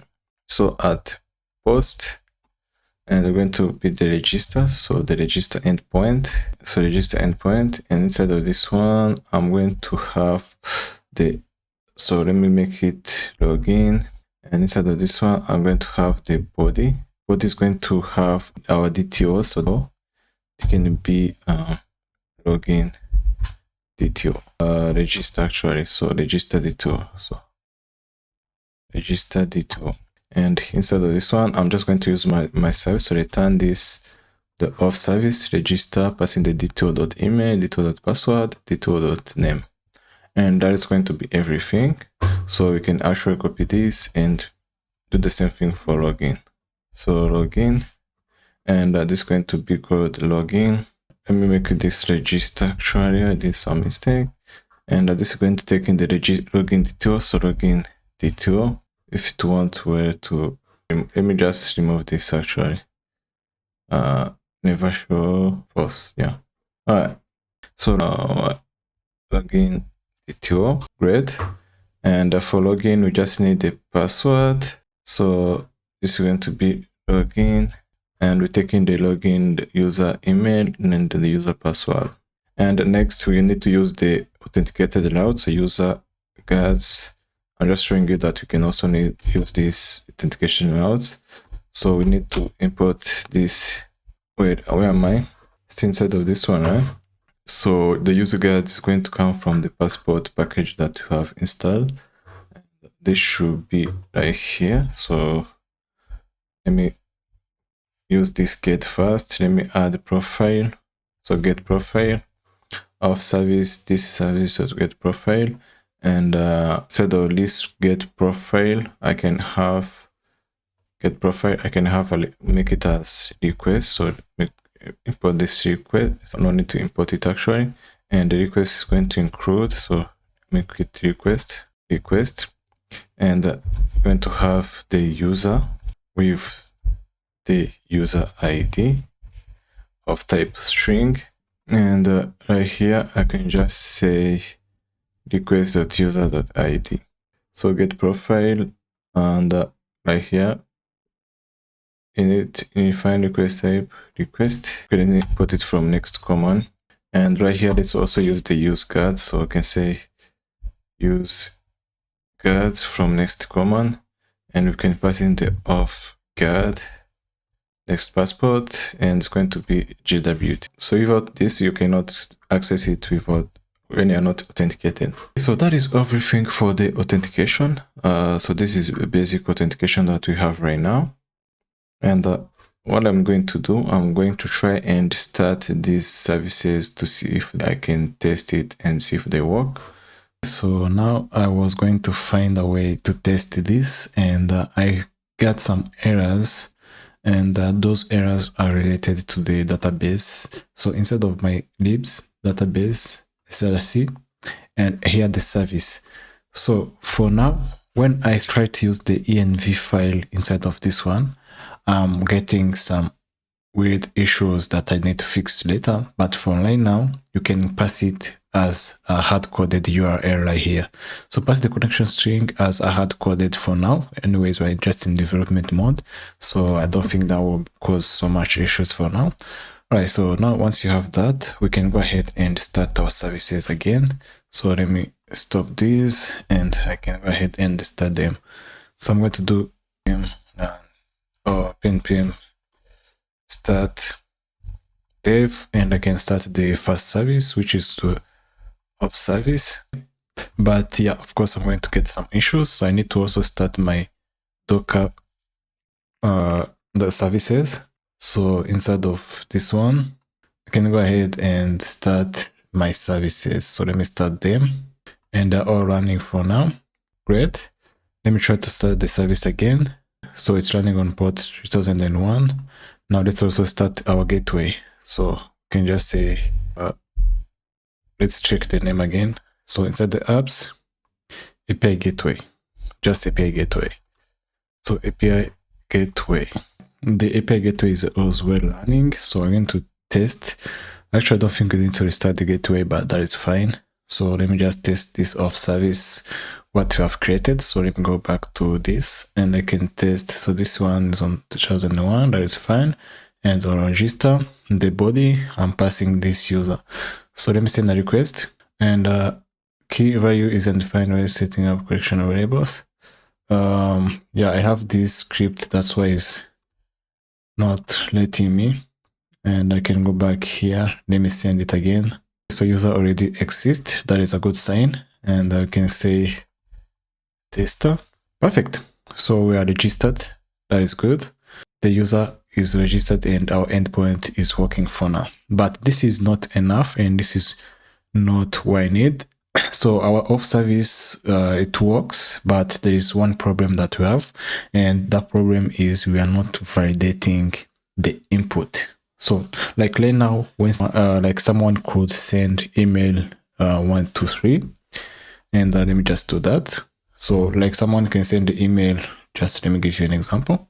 So 123, okay, so this is the email, and the password we can just say the password to be, well, maybe let me make the password like this, and let me send the request. So you can see that the user just registered, and we could not catch it until our database throws some issues. So this is not what I need.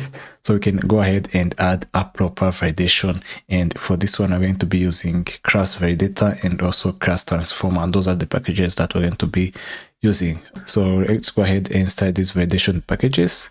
So let's go back, and I'm going to stop this authentication service. Let me just find it. Yeah, authentication service. Let me stop this, and I'm going to go ahead and install our packages. Great. And now let's stop this. Let me close everything. So now what we have to do, we're going to add our proper validations. So let's go back to my libraries, and inside of the common src DTO. So inside of here, this we are going to be validating. So let's start with the registration. And this one is going to be very simple. So we go ahead and import all the packages that I need for this. So on top here, I can go ahead and import them. So right here, I can just check. So is email, for example. And also I need to check is not empty. And that will be all for the email. So let me give some step. And also let's give it a messages. So I'm going to give it some custom messages. So I can say message invalid email or something, or we can be more specific, or we can say please provide a valid email. Okay. And also for this one as well, we can give it a message. Here I can say email is required. So for the password, it's going to be a string, and we're going to have minimum length of 6, message like this, and is not empty. So last one is the name, and same idea. So they're going to be validating this. Okay, so we're adding validation right now. Great. So now that is done, we can go ahead and also do the same thing for the login DTOs or login. So let me add the packages, let me import them, and this is going to be a very simple one. So just the same thing we just did. We expect this we are using inside of here. So let me give some space. And the same thing, the same exact thing. And now that we have this, we can go ahead and enable the validation pipe in our service. So this will tell Nest.js to validate all the incoming data. And we're going to do that inside of our authentication service. So let me close this, and I can go inside of apps and Auth Service and src. Then inside the main file. Okay, so inside the main file, this is where I'm going to be validating all of this. So after the auth, and also let me remove this process.env thing, because we just want to listen to this port. So after the app here, let me add it before this one, and we can say enable validation, and you can just say app.use, we can say global pipes, and inside of this one we can pass in the transformer to true, but also the white list to true, and also the forbidden white list to be true. So this will just strip unknown properties, and this will transform payloads to DTO instances, and this one will flow in unknown properties. And let me check why this is not working. App.use global pipes. Let me remove this object. Let me cut it. Don't remove it, cut it. And inside of here, I need to pass the new validate, and this is why I need to add all of the method that we have created. So app.use global validation pipes, and here we need to import this. Great. So we have this, and this is all we need to do actually in this one. And so let's go ahead and test this again, see if it's working. So let me go here. Let me start my Auth Service. Perfect. And let me go back to my testing client. And now let's try to send the same data that we did before. Great. So now you see that we have these errors. So these are the message that you have set to be flown when we have an issue inside of our code. So now we're validating these messages, and we're validating all the requests that we receive. Okay. So please provide a valid email, and also name must be a string. Wow, this is nice. And this is all I wanted to do here. And we have tested our authentication service that is working. So I believe now we can go ahead and move on to the next step. So now that our API is properly validating the inputs before it reaches the business logic, so invite email will get rejected, as we just saw here. So invite email will get rejected, missing fields get curved, and also our shows password as well, if we add that they does not meet our requirements, will be. So next time, let's go ahead and set up our API gateway so that all the requests can pass through the API gateway. So let me go ahead and start setting that up. So right now, our services, we have one service, which is authentication service, is running directly on the port 3001, as we have set it to run on the port 3001. Okay, this is the port that we have here, 3001. But in a really microservices architecture, clients shouldn't talk directly to individual services. So instead, all requests go through an API gateway. So an API gateway is a single entry point that routes to the right service. So in this lesson, I'm going to be showing you how you can set our gateway, so to forward all requests to the authentication service or any other services. So API gateway will give us a single entry point for all the clients, and also a centralized authentication, rate limiting in one place, and also request response transformation and service discovery. So client only need to know one service or one URL, and that will be our API gateway. So they don't have to know about other services that we have in our architecture. So let's go ahead and set our setting up, and we're going to be using the Nest.js HTTP module to proxy a request to our microservices. And let me open my terminal, and I'm going to start setting it up. So let me stop the API gateway and also any other services that I have running. And I'm going to install the Axios package. So go ahead and install this Axios package, NestJS Axios and also Axios. Great. So now that is done, I can close this, and we're going to also create a dedicated module for our Auth service in the API gateway. So we're going to use the Next.js CLI for this. So let me go close this one, and let me open it up, API gateway.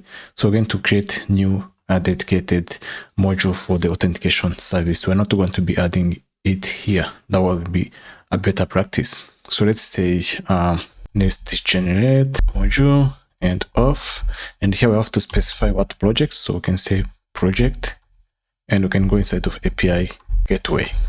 Okay, so Nest generate module of project API gateway.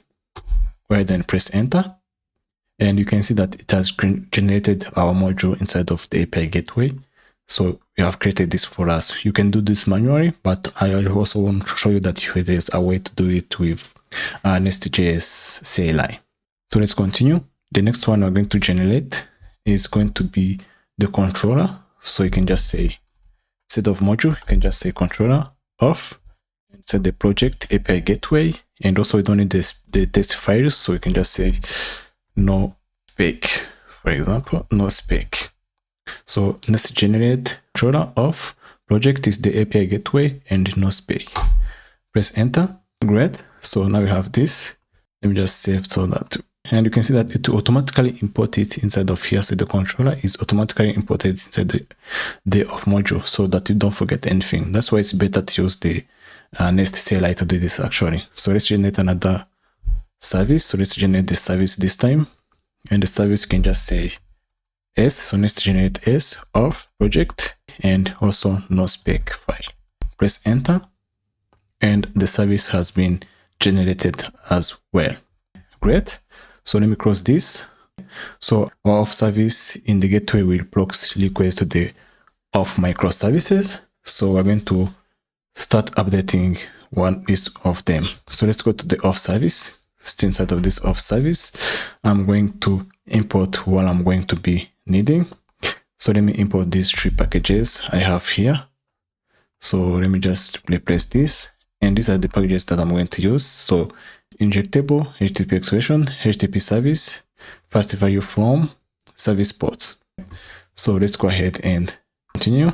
And inside of this injectable and on this auth service, let me go here and I can just say private read only, and I'm going to get the auth service URL, right? And it's going to be HTTP localhost services ports, and you're going to get the auth service. So auth service, and let me make sure that this is coming as I want it to be. Services ports, let me import this. Did I not import it? Services ports, not quite correct. Services ports, and you can just say the auth service. So we have that now, and I can go ahead and also do async, or we can, first of all, let's get the constructor. So let's do constructor, and it's going to be private read only and HTTP service equals to HTTP service. And instead of this one, I can just say the first one is going to be for register. So async register. Inside of this one, we have the data, and the data we're going to be receiving is the email string, the email type of string, password. And let me just check why this is happening. Actually, it's not supposed to be inside of this one, so I can just remove and add it here. So make sure to outside of the constructor. So async register, having the data, which is email, password, and the name of string. So let's go inside here. We can do a try catch, and inside of the try, we're going to do const response is going to be equals to await first value from. And I can say this.http service dot post this auth service URL and on register, then we send in the data. Okay. And after this one, I can just return the response. So return response to data. And on the errors, I can just say this. Do you have the handling errors for this? Let me see this. Handle. We're going to add this. So for now, let me just throw this error, or maybe you can just create it to handle our errors. So let me create a new private method to help us handle these errors. So private, and I'm going to call it handle error, and it's going to take in the error of type any. It's going to also return never. Great. So it's going to check. So let me check first. So I'm going to check if response. So you can just say if response, what did I give it as? So private handle error, or I can just say error dot response. I can just throw this error. So throw new expression error response dot data error dot response status. Otherwise, I can just throw HTTP expression error message, or I can just give it a hard-coded message, and I can just say something went wrong with a status 503. Okay, great. So let's use this instead. So over here, I can just say this dot handle error and pass in the error. And also this is supposed to be return response to data. What's the issue here? I think it's just the Let me restart my editor because I'm not sure why. I think this is giving me those kind of errors. Okay, this time I don't think it's the issue. So let me check here. And it's safe return of value type any. So async, register, data, email, string, password, string, and this http service.post, this auth service, register, passing the data. And here we're just, okay, first value from, okay. Yeah, so let me not worry about this so much for now. And we can come back to fix this later anyways. But for now, this should be okay. So yeah, let's go ahead and continue. So with the login method, I can just copy this actually. So let me copy the register. And I can rename this to be login. So login, I'm going to pass in the data, a string, email, and we don't need the name. So we can remove the name. All I need is the email and the password. And also this one is going to be response equals to await first value, but we're going to hit the login endpoint. And here I'm going to return the same data as well. So handle error as well. So let me copy this login again. And last method we have is for getting the user profile. So I can just name this to get. And instead of this one, I don't need to pass actual data, just we need to pass in the token, right? So let's get the token of string. And here I can get the first response from this http.get. Going to use get this time.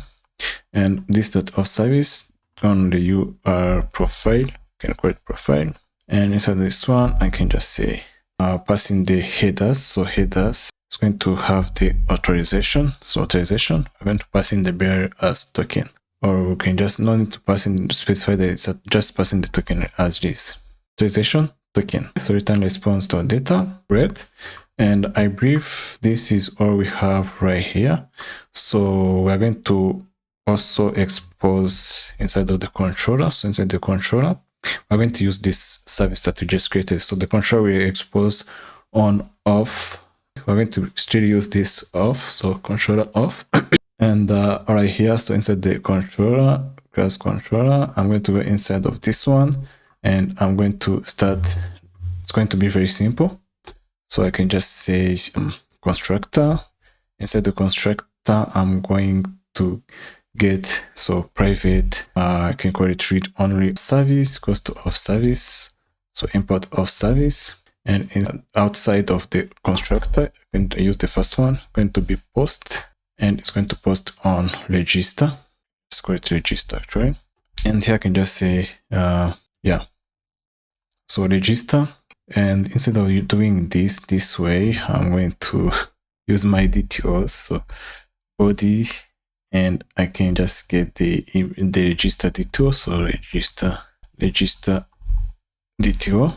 And here I can call it small red capitals. And here I can just get the capital one. So register DTO. And inside the auth service register, I can just pass in the register DTO. So that is all we have to do. Let me copy this and let me call this login. It's going to be login. Great. So it's going to change to login DTO, login DTO. Passing this as login DTO, login DTO. But first I need to remove what I just imported. So login DTO body login DTO equals to login DTO. What's the issue here? Oh, this is supposed to be login.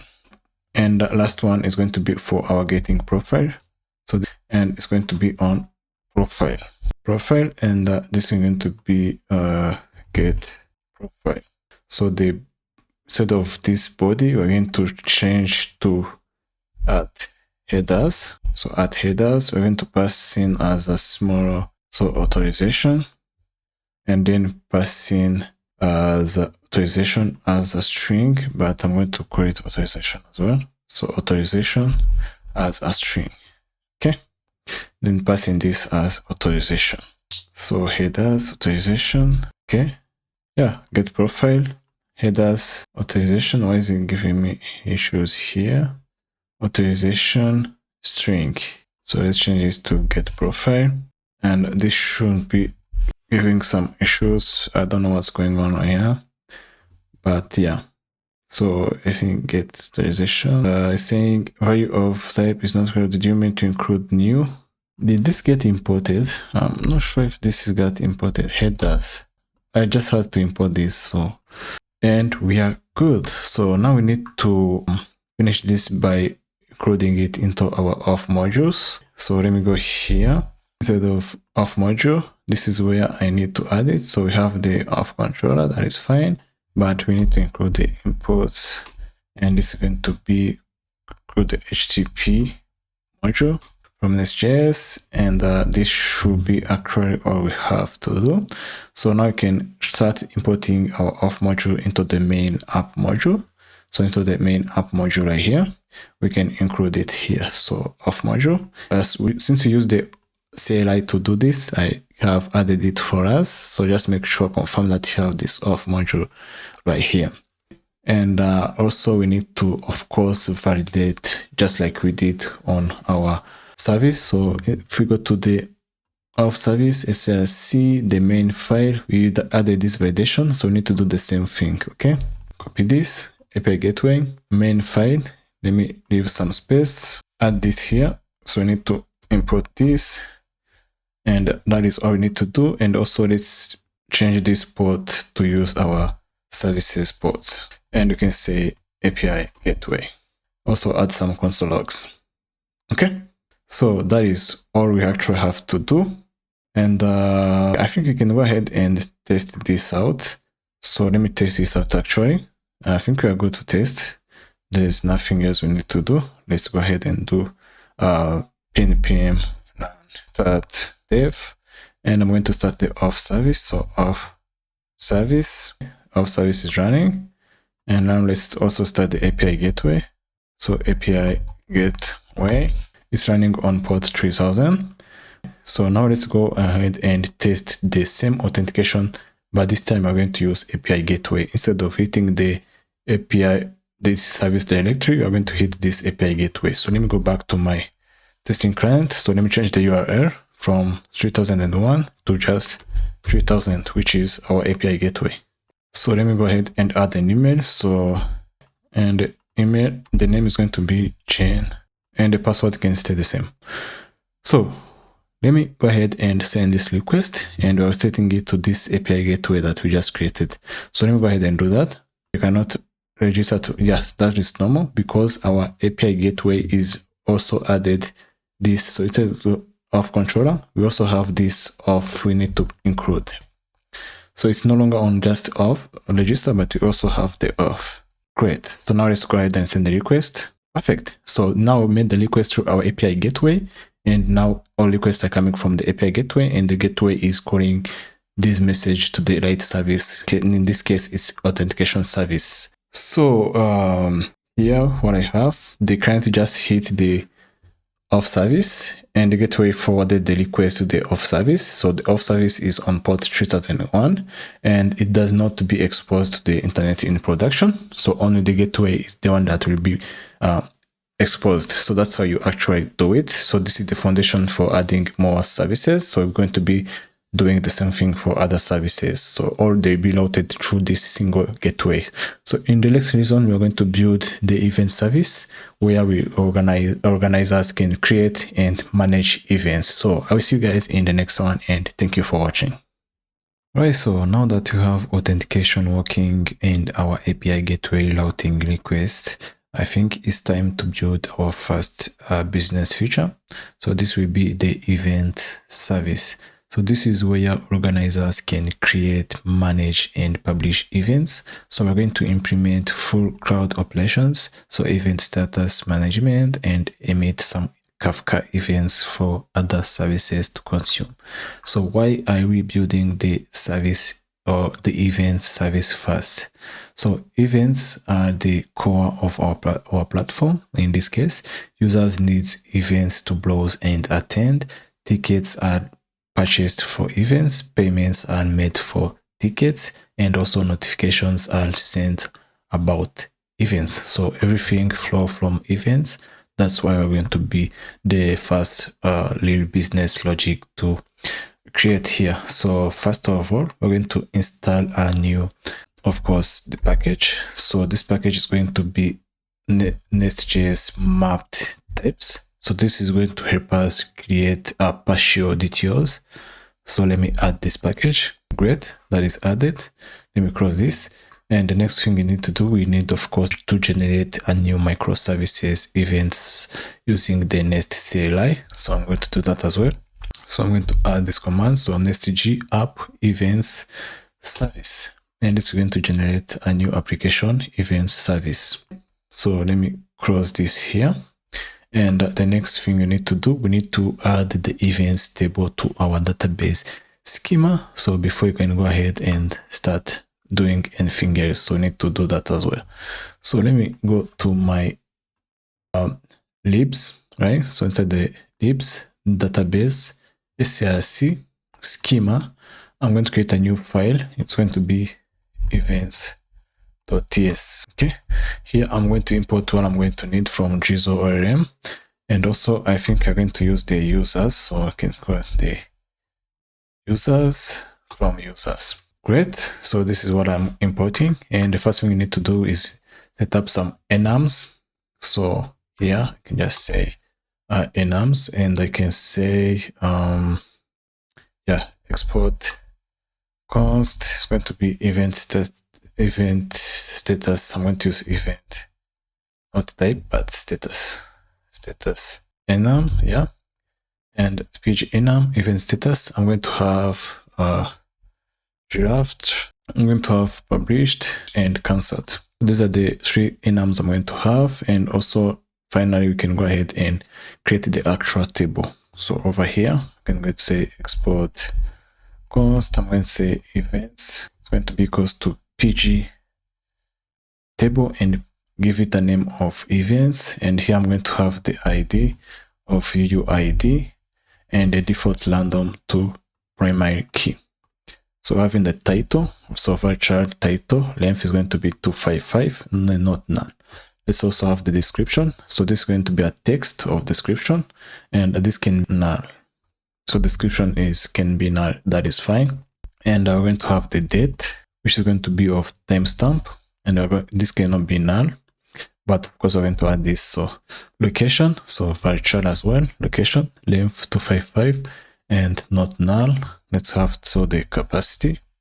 Capacity is going to be integer capacity, and this cannot be null. And price, so the price is going to be integer, but in the price. And this one, I make also add the default. So default is going to be at 0. So integer price default 0, not null, and this will be in cents. So let me status can be event status enum, and let's have the default one. It's going to be draft and not null. Okay, and it's not finally, but let's have organizer. We can call this organizer ID. So it's going to be UID of organizer ID, and here I can say not null, and you can reference this to just let's reference it here. So references to user.id and not null as well. So organizer ID, that is correct. And here let me have created that and updated that. Great. So that is what we have, and we can finally go ahead and export the types. So export and type event and also new event, just like that. Great. So that is done for the database. We can go ahead and push this to our schema. So we push this to the database. So let me go to my Docker file, and I need to start my database or my services inside here, but the one we need mostly is the Postgres database. So go ahead and start those. And here inside of my terminal, I can go ahead and do npx drizzle kit push. So let me just add this command to push these new services. Putting schema from database, and we're pushing the new services. Yeah. Okay. Yeah, it did not get the new changes. That's because I forgot to add this inside of my index. So go here and add these events. That's why I've gathered that there's no new events. So let me just push this now. So we have a new database and changes applied. Perfect. So we have new events added as the schema. And now let's go ahead and start creating DTOs for creating and updating events with a flopper validation. So let me go ahead and do that. Close this, close the database, common, src DTO, and I'm going to create a new file. So this will be for creating event. So create, and this is going to be event. I can call it .dto.ts. So create event.dto.ts, and here I'm going to import what I'm going to be using, bread, and this is what I'm going to need when creating this. So I need, for example, so to export class, and it's going to be create event DTO. I'm going to have the title that is correct, but let me just close this. So I'm going to have the title, which is a string.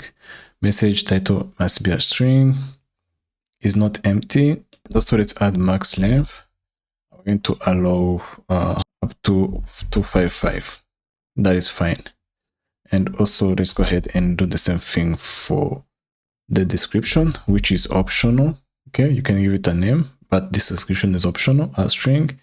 And also let's have for the date. So we can say is date string, and this can have in we can just say message is going to be of date must be, or we can say date must be a valid date. And here I can say is not empty, date is required. Okay, let's do the same thing for the location. So is a string for the location, and also is not empty. Okay, and maybe also let's add max length to 55, and let's do the same thing for the capacity. So is int, and is not empty. Let me, since this will never be empty because we already have a default one, let me remove this, is not empty. Let me add this minimum, let me make it 1, and I can give it a message. Okay, and let me not add this message here. Okay, capacity, and lastly is the price. So is int minimum 0 message, and this one is optional. It's optional. So optional number. Okay, let's create another one for updating our event DTO. So let's say you can call this update event. So update event and DTO.ts. So update event DTO.ts, and here we're going to import these packages. And this is the one we just created right now, and this is the partial type we just created. Okay, here I can say export class, and this is going to be update event DTO, and we're going to use extend partial type create events DTO. Perfect, and that is all we're going to need. So now all we have to do is export it from lib src DTO index here, and I need to export 2 of them. So create and update. Yeah, and this is what we have. So now let's go ahead and start configuring our main file from the event. So let me close everything here. So the apps, main app, this is where we're going to start validating and also change the port for this one. So right here, let me give it some space, and I'm going to add the validation. So yeah, global validation. We already did this area. So enable validation pipe, whitelist, true, and that is all we need to do. And for the app listen, we're going to change this from process.env to use our services. So services ports, and we're going to say events service, and also add some console log. Event service is running on port and this port. Okay, so that is all we need to do inside of this one. And what we have to do next is configure the module with Kafka and database. So let me go outside of here. Let me go to service modules. So event service module. Here I'm going to add inside the imports. Inside the imports, I'm going to add the Kafka. So Kafka module. Okay, Kafka module. And I can say register. And I'm going to register this with consumer group. I'm going to call it event service, and I can add group. Okay, so event service group, And also let's add the database module. So you can be able to use it. Okay, nice. And the next thing we need to do, we need to implement the actual event service. So this is where we're going to be adding all our business logic. So we implement cloud operations and also emit Kafka events. So let's go ahead and do that. So inside of this one, I'm going to go inside of the event service, cross this. And then the first one we need to do is creating or connecting to Kafka. So let me go over here. So Postgres event service, I'm going to add implements, and I'm going to say on module init. And instead of this one, let me remove this get hello. So on module init, I'm going to add a constructor, and inside of this constructor, I'm going to inject. So add inject, or yeah, just inject for this, and you can say Kafka service, import this, and you can call it private read only Kafka client, import this Kafka client, and next we can add private read only database service. We're going to use our database service. Perfect. So that's all we need to do. Let me go outside of this one. I can say on module init, we can connect to the Kafka. Okay, so that is what we had to do. And now let's go ahead and create our first, which is for creating event. So after this one, I can go ahead and say async create event DTO, which is create event DTO, and also organizer ID. So organizer, I can give it, I'm trying to not get this long. So organizer ID, which is a type of string. Yeah, organizer. Yep, I got it wrong. Why do I always have waste time doing this? So let me do this. So yep. So organizer ID. I'm sure I got it wrong. Organizer ID. Yeah. Anyway, so I'm going to create events. Just single event going to be equals to await this db service db, and we're going to insert. So insert events, right? Import events from database dot values, and we're going to this. So events, the create event DTO, and after that we can add the date, which is new date, create event DTO.date. The price is going to be create event DTO.price, or it can be 0, and also the organizer ID. And on bottom here, you can add dot returning. Great. So now we can go ahead and emit an event. This dot emit Kafka topics event created. We're going to add event ID, and also let's include the organizer ID. So organizer ID, which is going to be equals to event, and we're going to say event.organizer ID title, event.title, and also the timestamp. So this is the message we're going to be emitting from this topic. And finally, on bottom here, we can go ahead and return this event. Okay. So this is all we have for creating an event. And let's go ahead and also add another one for finding all of this. Okay. So let me go outside of this one. Let me add another method to find all events. So async find all. I'm going to find all.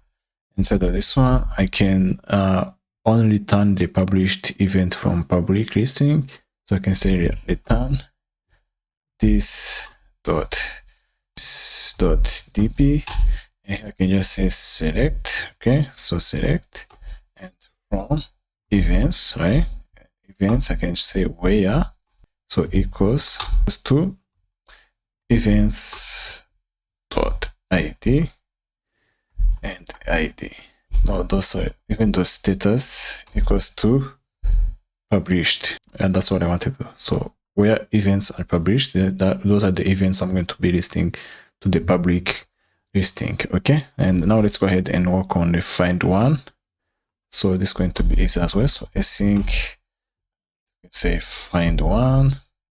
This is going to take in the ID of string, and this is just going to return DB service. So instead of doing it this way, let me say const, yeah, just like that. So event await this db.service, select events where equals ID, limit is 1. So let's also check if there's no events. So if no events, we're going to return not found expression, events not found, and right here I can just say return event.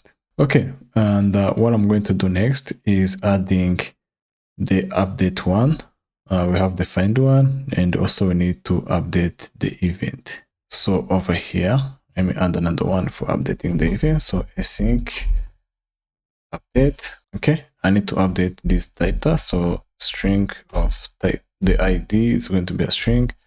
Updated event DTO to update event DTO, passing the user ID of type of string, passing the user role of type string. Okay, so here we're going to get the event the user is trying to update. So const event is going to be equals to await this.find one, passing the ID. And now let's go ahead and check the ownership or admin. So you can say if event dot organizer and user ID. Okay, and also we can check the user role is not equals to admin. And here we can go ahead and throw an error. So flow, we can say forbidden. So you are not authorized to update this event, just like that. And outside of this one, we can go ahead and const updated data. We can add in the record of string and also unknown. Okay, and so this one I can just say updated event DTO. Okay, here I'm going to check. So if updated event DTO data dot date, I can insert this one. Updated data DTO is going to be equal to the new event date, and outside of this one I can just say so updated date, updated event DTO, or updated data. Sorry, so updated data. I'm going to go to updated that. This is not letting me do it as I wanted to do. Yeah, so this is just going to be updated data dot updated that. So make sure to spell this correct. So update that's going to be equals to new date. And over here I can just say const and call it updated. And here I can just say await this. So this.db.service equals to where events updated data, where equals events ID is this ID, and going add returning as well. So here you can just emit an event so that we know other services get idea that the event has been updated. So event ID is going to be equals to updated data.id, and we can also add changes what we have changed. So object.keys updated event, or we can say updated event DTO. Okay, and that should be all. So let's just return this. So return updated. Okay, and we have a few more methods to add. So let's go ahead and finish them up by brief. And the other one we need is for publishing. So async publish. So async publish goes to ID string, and it's going to have in also the user ID. So user ID type of string, and also it's going to have in the user role type of string. And here I can just say const event goes to await this.find one, find the user ID, the event ID, and here you can do the check again. So same check with this. So if organizer and ID they are not equals to this one, we can just throw this error. And here we can say so get the published. So const, you can call it published. You can just call it published. Yeah, published. And here I can just do so with this dot service dot db, and I can say update events, passing the events status equals to published, and also update that equals to new date, and also make sure you're not inside of this one. So let me do that. I just made a mistake. Okay, so published is not equals to this one, so equals to event ID and returning, and here I can just go ahead and return. So return published. That is all for publishing, and here you can go ahead and cancel this event as well. So if you want to cancel the event, you can cancel it. So over here I can say async cancel, and I can say ID is going to be equals to string, and I can also pass the user ID equals to string, and the user role equals to string. Instead of this one, I can get the event, so const event, await this find one, and we're going to check the same check. Okay, so we're going to get the cancelled. So outside of this one, let me get the cancelled. So const cancelled, this db.cancelled, update event status, we're going to set it to cancelled, updated that new date equals to close one. So let's go ahead and emit this event. So it's .kafka, and I went to topic.event cancelled, passing the event ID and also maybe the organizer ID. Great. Now we can go ahead and return cancelled. Okay. Finally, the final method I'm going to add is for the organizers to see their own events. So async find my events. This is for all the organizers who created the ID. So you can say organizer ID going to be string. Here I'm going to add, so return db.ctp select events where equals events organizer ID there to this one. And that is all for our services. So let me check what we have here. I'm not using this all, so I can remove it. And that is going to be all for this services file. Okay, so next time we're going to be creating the endpoints we will use to pass user info from headers. Alright, so let's go ahead and use our services methods inside of the controller. So go inside of the event service controller.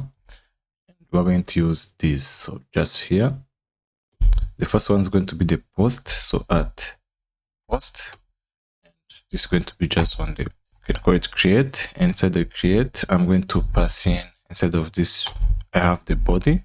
Let's get the body from next command, and it's going to be create event DTO, and we have create event DTO as well. So import that. Okay. And the next thing you have to pass in is the headers. So you can say at headers. So import headers. It's going to be user ID. So let's get the user ID. So user, or we can say X, and user ID is going to be type of string. And inside of here, all you have to do is just return this service event, create passing event DTO, and also the user ID. Great. So next one is going to be for getting. So for example, get, capital get. Okay. And this one is going to be just on get. This is for find all events. So find all. Go to event service.find all. We don't have to pass in anything. Okay. And the next one is going to be for finding just your events, so user events or get, and this is going to be on my events. And inside of this one as well, I need to pass in some headers. So I can just call it find my events. Yeah, not this one, find my events. Pass in the headers of user ID, and user ID is going to be type of string. So get find my event. This is not supposed to be here. Yep. And also let me remove this. Okay. So find my event. You just need the user ID. So return this find my event, pass in the user ID. Okay. So next one, let me copy this one. So let me copy the next one. Is going to be for getting the event by ID. So use ID. And here, instead of using these ones, I'm going to use the params. So param. Import at param and ID, use the ID. Okay, and right here I'm going to also pass the package we have inside the area. So pass UUID from pipe, and it's going to be ID of type string. Great. So that is all I need for finding one. So find one. And here I can just change to find one. All I need to pass in is the ID, just like that. And the next one is for updating the events. So let me copy this down. And this one is going to be put, and I have to pass in the @ID. And also, before I forget, let me also add this. So since this params, you need to include this. So ID. And for the put, let me see what params I need to pass in. So I need to pass in the ID, which is fine. Pass your ID, which is a type of fine, but we also need the body. So we can say @body, and the body is going to include the update event DTO. So update event DTO, which we already have already. So update DTO. That is the first thing. And we also need the headers of the user ID, and also for the user role. So we need to check what role of the user is trying to update this. Great. So return this event.update, and here we need to pass in ID, and also we can pass in the update event DTO, user ID, and also the user role. Just like that. Just format this and you should be good.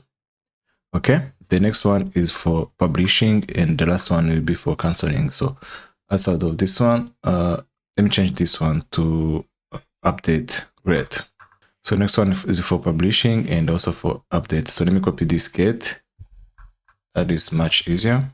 So get, and here I'm going to change it to post, and this one's going to take in the ID, and also it's going to be on publish. So publish, I'm going to take in the param of ID, that is fine, ID string, and also I need headers. So headers, user ID, and also the role of the user.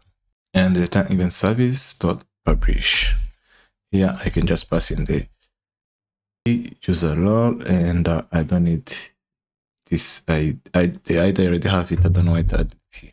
Yep, just like that. And let's change the name to be to publish. So let's copy this down. The other one is going to be for canceling the event. So we can just change this to cancel, just like that. So cancel, we need in the param ID, user ID, and here I'm going to call it to cancel. So now let's go ahead and add this inside of our API gateway, so we can be able to test them. Inside the API gateway, SRC, we're going to create a new folder, and I'm going to call it events. And inside of this one, I'm going to first create the event service, so events. And also you can use the CLI, by the way, just like I showed you earlier, but yeah, let's just create it manually. So events.service.ts. Great. So inside of this one, I'm going to start creating what I added. So I can say injectable, make it injectable. And instead of this one, all I have to do is also include the export class of event service. Inside the event service, I need to get the URL, so private read only, and yeah, okay. Actually, let's check our auth, then auth service. So let me get this URL, and I can use it here. Let's import this package, not package, but our constants, and this is going to be event service. So event service URL, and here I'm going to create event service URL. Just like that. And the next thing we have to do, we can go ahead and of course continue adding more as we go on. But okay, so let's also get inside the auth service, let's get this private handle error method that we're going to be using here. So I can go here, paste it here. It's going to be private handle error method. Let's import these packages. And for the error, let me make it unknown. Okay, so error unknown, and also to return never. And if error, let me change it. Actually, let me improve this. So you can say const error. Okay. So it's going to be equals to error, and as a response. So we can fix this issue. So as response equals to data, and I'm going to make it string. So we have so object of status, and also you can have the status of number. And after this one, let me save this format. You can say if response, you can go ahead and do what we created earlier. So now there is no more of these errors. So let's actually replace our error handle area we had with this one. Okay. Yeah, and also let me try to fix as well for the Auth Service. Let me try to fix what we have, but let me just, for now, I plan to finish this authentication Auth Service, not Event Service, sorry. So let me go ahead and actually finish it before I can get distracted. All right, so here inside of Event Service, let me go back to Event Service. I can say private constructor, and here I can create a constructor. So constructor private read only HTTP service. So we're going to use this HTTP service. Great. So outside of this constructor, I'm going to have the first one. So which is going to async create for creating events, passing the data of object. Okay. User ID, which is type of string, and user role, which is type of string. Okay. And inside of this one, I'm going to try catch. So try catch is going to get const response. Going to go to await first value from, and we're going to say this dot HTTP service dot post, and we're going to use this event service URL, passing the data. No, okay. So this await first value from, I'm going to say this dot HTTP service dot post. Instead of here, I'm going to say this dot event service URL, passing the data.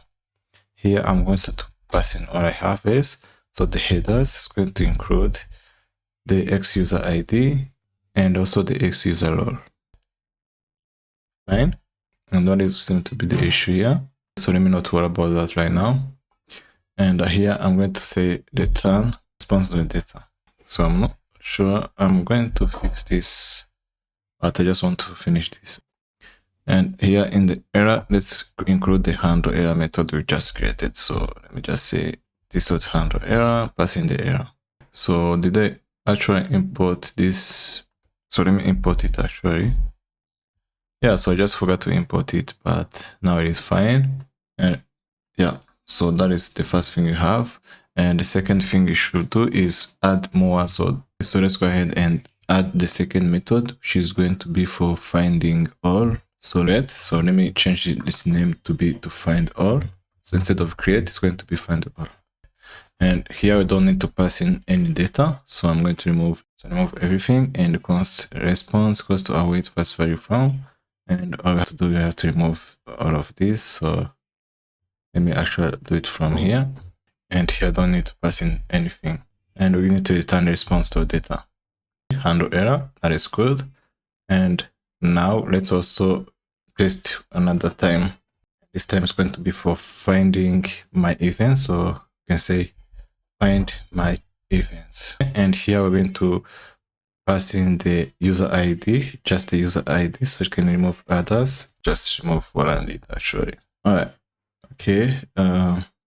Yeah. Find my events, just need the user ID. And here we can change where it's currently getting things from. So instead of doing it this, let me actually remove everything so we don't get confused. So let me just use this. And here I can say this dot event service URL dot my events, good. And here I can just say headers, small headers. We are not using get, so make sure to change to get. So we change that to get, so we can be able to get our methods. And now also I can go ahead and add these headers as I wanted it to add them. So I just say X user ID is going to be equals to user ID, then return this response. So let's do the same thing for finding one event. So let me copy this down. And here I'm just going to say find one. Yeah, just find one. All I'm going to pass in is the ID. So I'm going to change this to be to the ID of string, and it's going to be to, instead of this one, I'm going to pass in the ID. So add ID. And also here I don't need to pass in the headers. So remove these headers. Great. So return response data. And another one I need is for updating.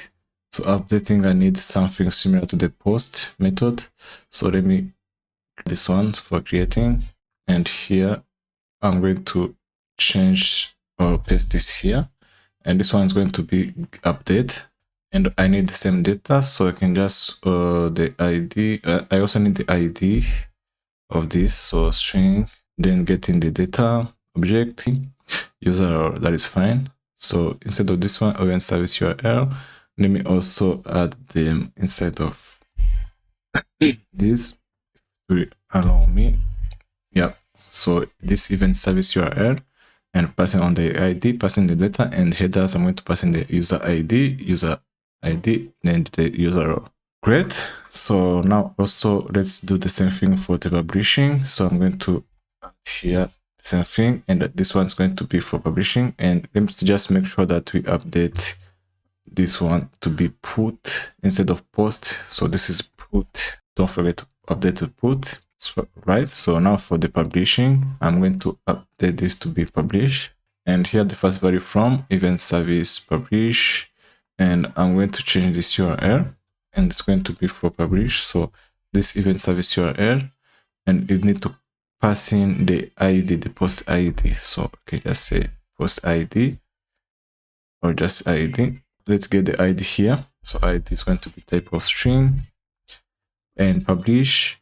Then we pass in we don't need to send data like that. We can leave it empty. Let me add this here. So we can leave it empty like this. And in the headers, we pass in the user ID, user role, okay? And for publish, I just need to make it to post. Okay, yep. So this is all I need to do for publishing actually. Okay, so the last one I believe is for canceling this. So let me copy this down. Let me copy this down, and this is going to be for canceling. So cancel, and here same thing. So this time it's going to change to cancel, and it's going to be post, passing the user the role, and etc. So that is all for this one. So now let's go ahead and start using it inside of our controller. So we're going to create a new file, set the events, and we're going to create a new file which is going to be controller. So we're going to call it events.controller.ts. Just like that. And here we're going to import all the packages that I'm going to need.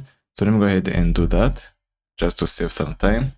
And now I can go ahead and start doing this inside of my events controller. I'm going to make it a controller. So add controller and events. I'm going to pass in the events, and the export class is going to be equals to event controller. And instead of this one, I can add the constructor private read only event service. And outside of this one, the first one is going to be for public endpoint, which is get. So users can get the events that we have. Here we're going to say find all. So this is going to be event service.find all. And the second one is going to be a protected route. So you can say the protected, and this is going to be for get events. User must have or must come before. All right. So this is for getting my events, and here I'm going to say use guards, and here I'm going to say of guard and pass in the JWT. Then I'm going to be on get my events. So here I'm going to pass in the request. At least request is going to be here. I'm going to specify what I have actually. So user, I'm going to pass in the user, and user is going to have in the user ID of type string, and here I can just say dot user ID, just like that. And also we need to get a new get event for public endpoints, and this is going to be get single event. And here I can just say get, so find one param ID, pass your ID string find one. And also another one we need is the protected one for creating event. So maybe let's use this one. And here I can say use guards, off guards, and this one is going to be post. So post, and this time it's going to be just here for on events, and going to be called create, and inside of here, I'm going to pass in the request. I'm going to pass in the body of create event DTO, and also the request of request user ID, user role, or I can just call it role. Type string is going to be optional. So this is going to be on await this event service dot create. So create. Instead of this one, I'm just going to pass in the create event DTO, create user ID, and this role can be by default. You can also have the one for make it user. Yeah. Okay, and next one is for updating the event. So let me copy this down, and this one is going to be updating. So let me make it put, and this is going to take in the event ID. Let me just remove this. Let me add this here, and here I'm going to call it update. I'm going to take in the params. So on top here, I can add the params I need. So params ID, string ID, body update event DTO. Update event DTO, the request is going to be the same, and all I have to do here is add in the ID and also the update event DTO, and it's going to be update. And we're going to add another one which is for publishing and also the updating of the event, or the canceling the event. So I'm just going to add it here. So it's the same thing as we just did. So event service dot publish. Do we not have it? And all I have to pass in is the ID. Why is it showing GAT3? Let me check this event service. So for publish, wait, let me go inside the event service, the publish one. So ID, we need to pass in. Oh yeah, we have this data, but we don't need the data actually. So let's remove this data. Same thing for the canceling. So this should fix our issue for publishing. Okay, great. So that is done. And also let's add the last one, which is for canceling this.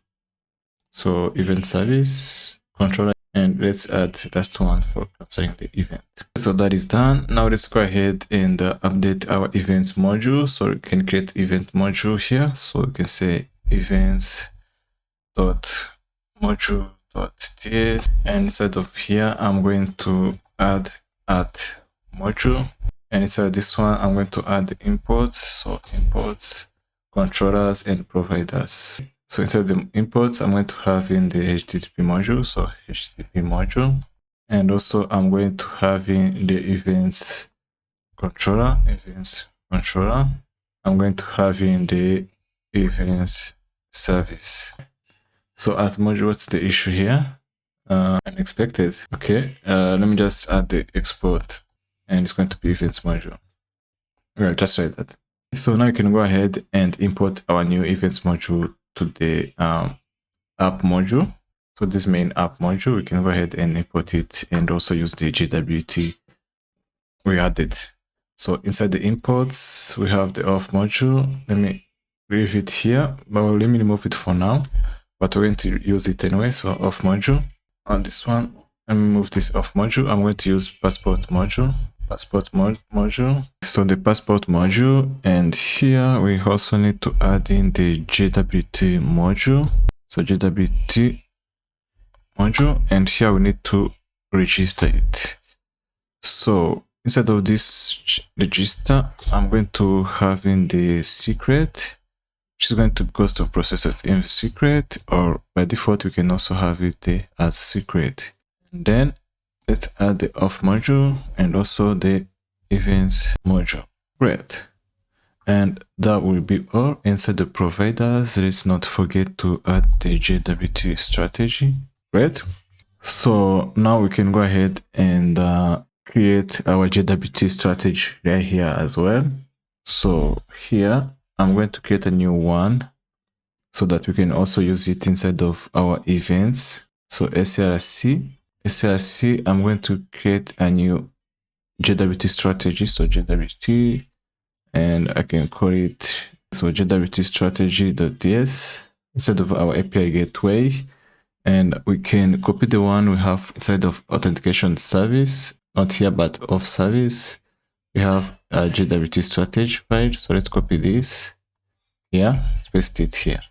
And this is going to be what we going to use. So that is all for this. So we can go ahead and start testing out everything that we have. All right, so let's go ahead and start these services. So I can do npm start dev, and the first service I'm going to start is the Auth Service. Auth Service has started. Let me open a new terminal, and I'm going to do the same thing, but this time I'm going to start the event service. So sorry, events service. Event service is running, and finally we can also start our API gateway. So we can start API gateway. So API gateway. What's the issue here? My event service controller cannot find name. Oh, did I add something? So inside events and the controller file, what is this issue? Oh, here, okay. So remove that, and now it's running.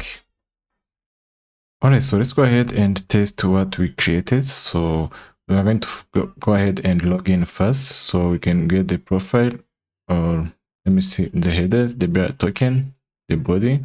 First of all, I need to log in actually. So let me log in, and the body, I'm using this as the example. So let's send a request, invite credentials. That's correct. Let's create a new user then. So test example with these credentials. I already have this user. Let me create a new one. Let me create a new user, and here I can call them John or whatever. It doesn't really matter. So let me copy this email, send a request. User registered successfully. Let's go ahead and log in with this user. Let's change this to JSON. I'm not sure why. Actually, it was my issue, so I didn't have another one. So let's send this request. User created, and this script should be able to set our bearer token automatically. So let me try to get the profile. So this is my profile, and I have this lot of type. So let's go to events now.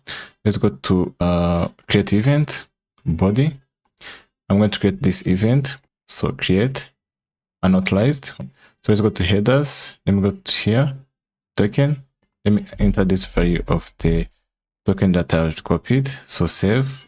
Now the event has been created and it's in draft status. So if I try to get events, so this event for the public, I try this one, it should be empty. And now let's go ahead and update events. So publish event, make it public. So using the event ID, the event ID has been created when we added this event. So let me create, and now it's been on published status. So now let's try the events again, and now we can see that our events are available right now. So we can also try the update. So inside the body, update the title, the capacitor as well. This is been updated.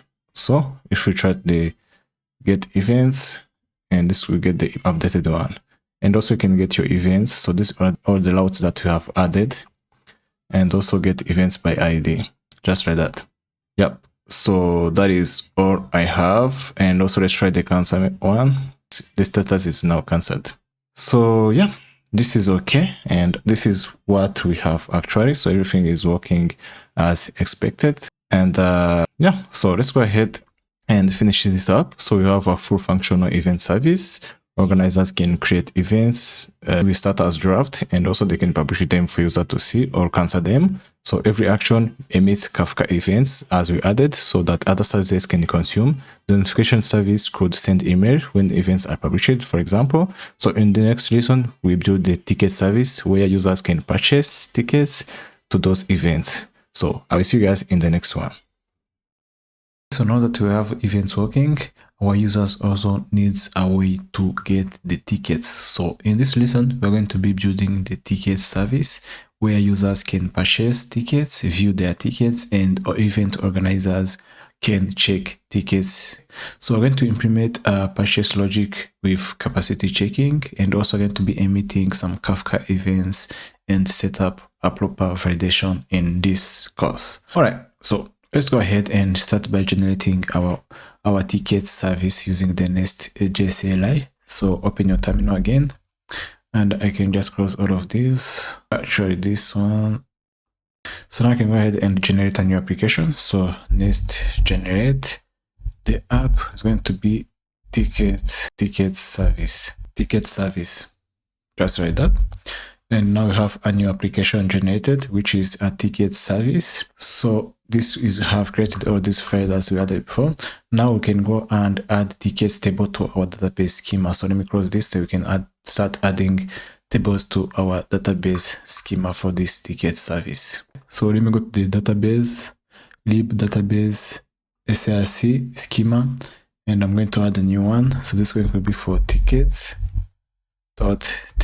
So tickets.ts, and here we can go and import what we need. So I'm going to import what I need and also import the users and events that we have created earlier. So let me go ahead and import, define the enums that I need. So export const, and we can say it ticket, or we can call it tickets status enum. That is fine. Ticket status enum, call it ticket status. We're going to have pending. Let me make it pending. I'm going to have also confirmed. I hope that's how you spell it. I'm going to have check these two as well. So checked in and cancelled. So now let's go ahead and create the actual table. So I'm going to go here and say export const ticket, and this is going to be the PG table. So PG table, and I can call it tickets. Instead of this one, I'm going to have the ID. The ID is going to be UID and default random one, and this is going to be a primary key. Let's get the event ID. It's going to be to event ID. We're going to reference it from the user events ID, and it cannot be null. And also the user ID, same thing. So reference it to the user ID. Great. Now let's also get the quantity. So we need the quantity for this one. So the quantity is going to be integer, and the integer quantity is going to be not null as well, but also let's have a default one. So default is going to be 1, so that we are sure. And also let's add the total price. Total price is going to be integer. Total price default is going to be 0, or let's remove this default 1. Let's just leave it like that. Total price. Let's have in the status. Ticket status enum status default is going to be on pending and also not null. So let's have also the ticket code. So each ticket we're going to have a custom code. So ticket code going to be varchar ticket code. Length is going to be let's not make it so much. Let's just make it 20. And also net null, and this one can be unique. So unique, and we're going to have the purchased at. So purchased at timestamp default.now purchased at, and also having the checked in at. Okay, so timestamp checked in, and we can have created that and updated that. Great. So now I can go ahead and export the types.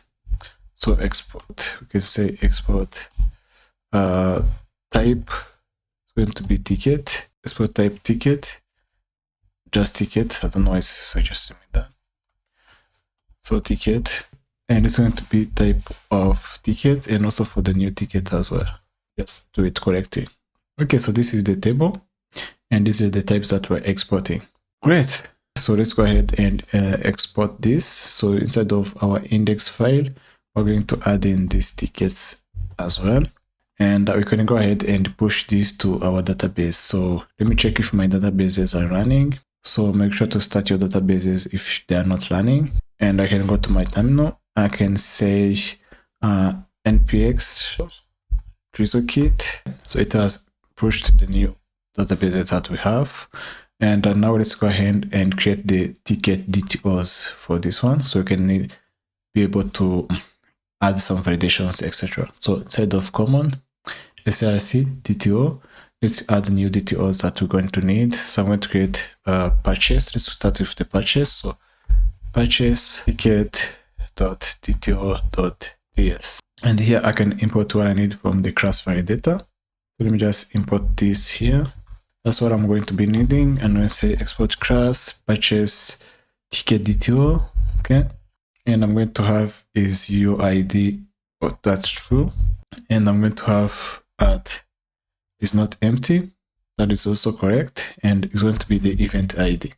And let's go ahead and add some custom messages, and this one is UID. Let's validate it to be 4. The message is going to be this is not the ticket code, it's ID code. This is supposed to be event ID. So event ID must be a valid UID. Great. And now let's give it a message, so a custom message. It's going to say event ID is required. And after this one, let's also check for the quantity. So this is all we need for the quantity. Quantity must be like that, min, and also we're going to have the max, which is number. So this is all the detail we need for the purchase. And now let's go ahead and also create for the checked in. So inside the detail, I'm going to create one for checked in. So check -in -ticket dot DTO dot TS. Great. So let's go ahead and do here. So I'm going to say export class. I'm going to scroll it checked in DTO. It's going to have the ticket code, but let's add validation. So is string from class validator. So to have is not empty. So make sure to import that as well. And that is all we're going to need right here.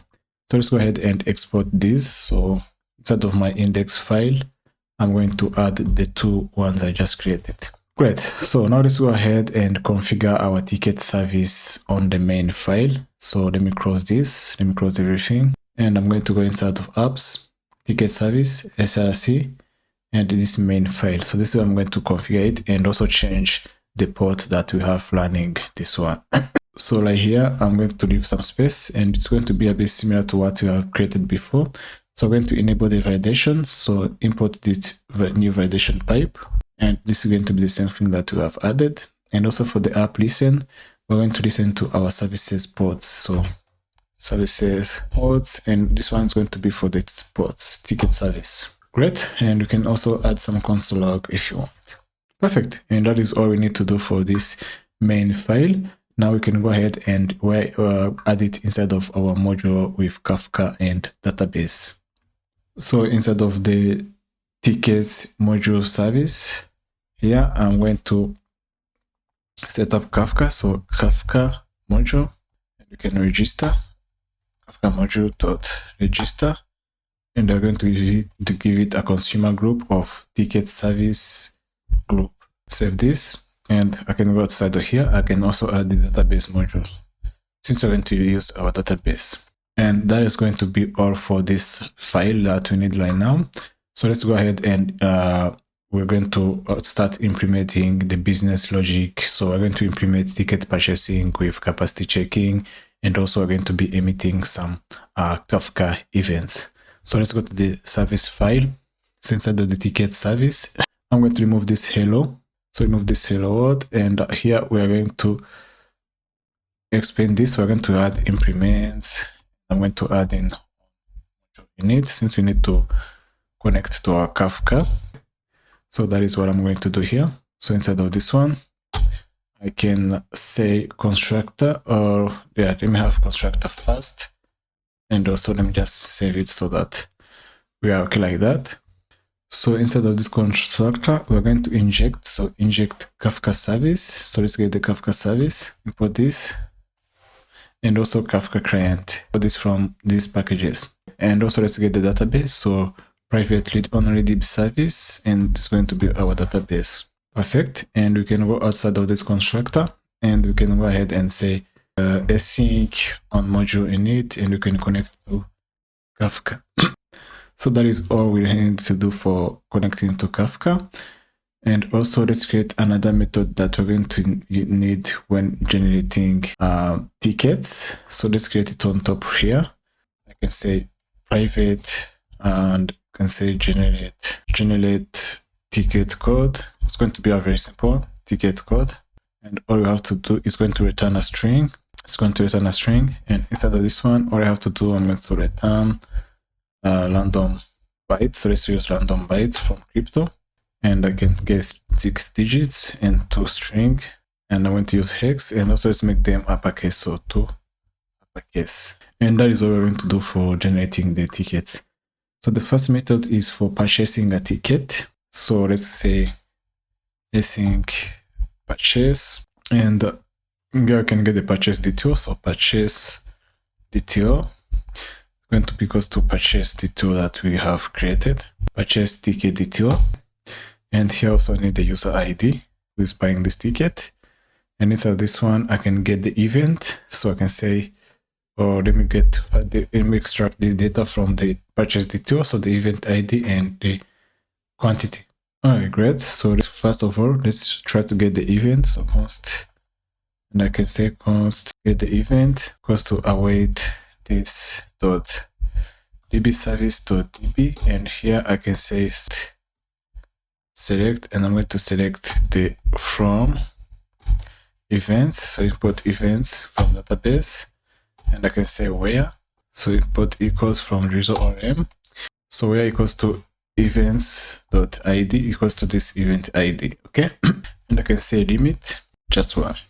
And here let's throw an error. So if there's no event, you can say not found expression. That is fine. Event not found. Okay. And also let's check if the event status is not published.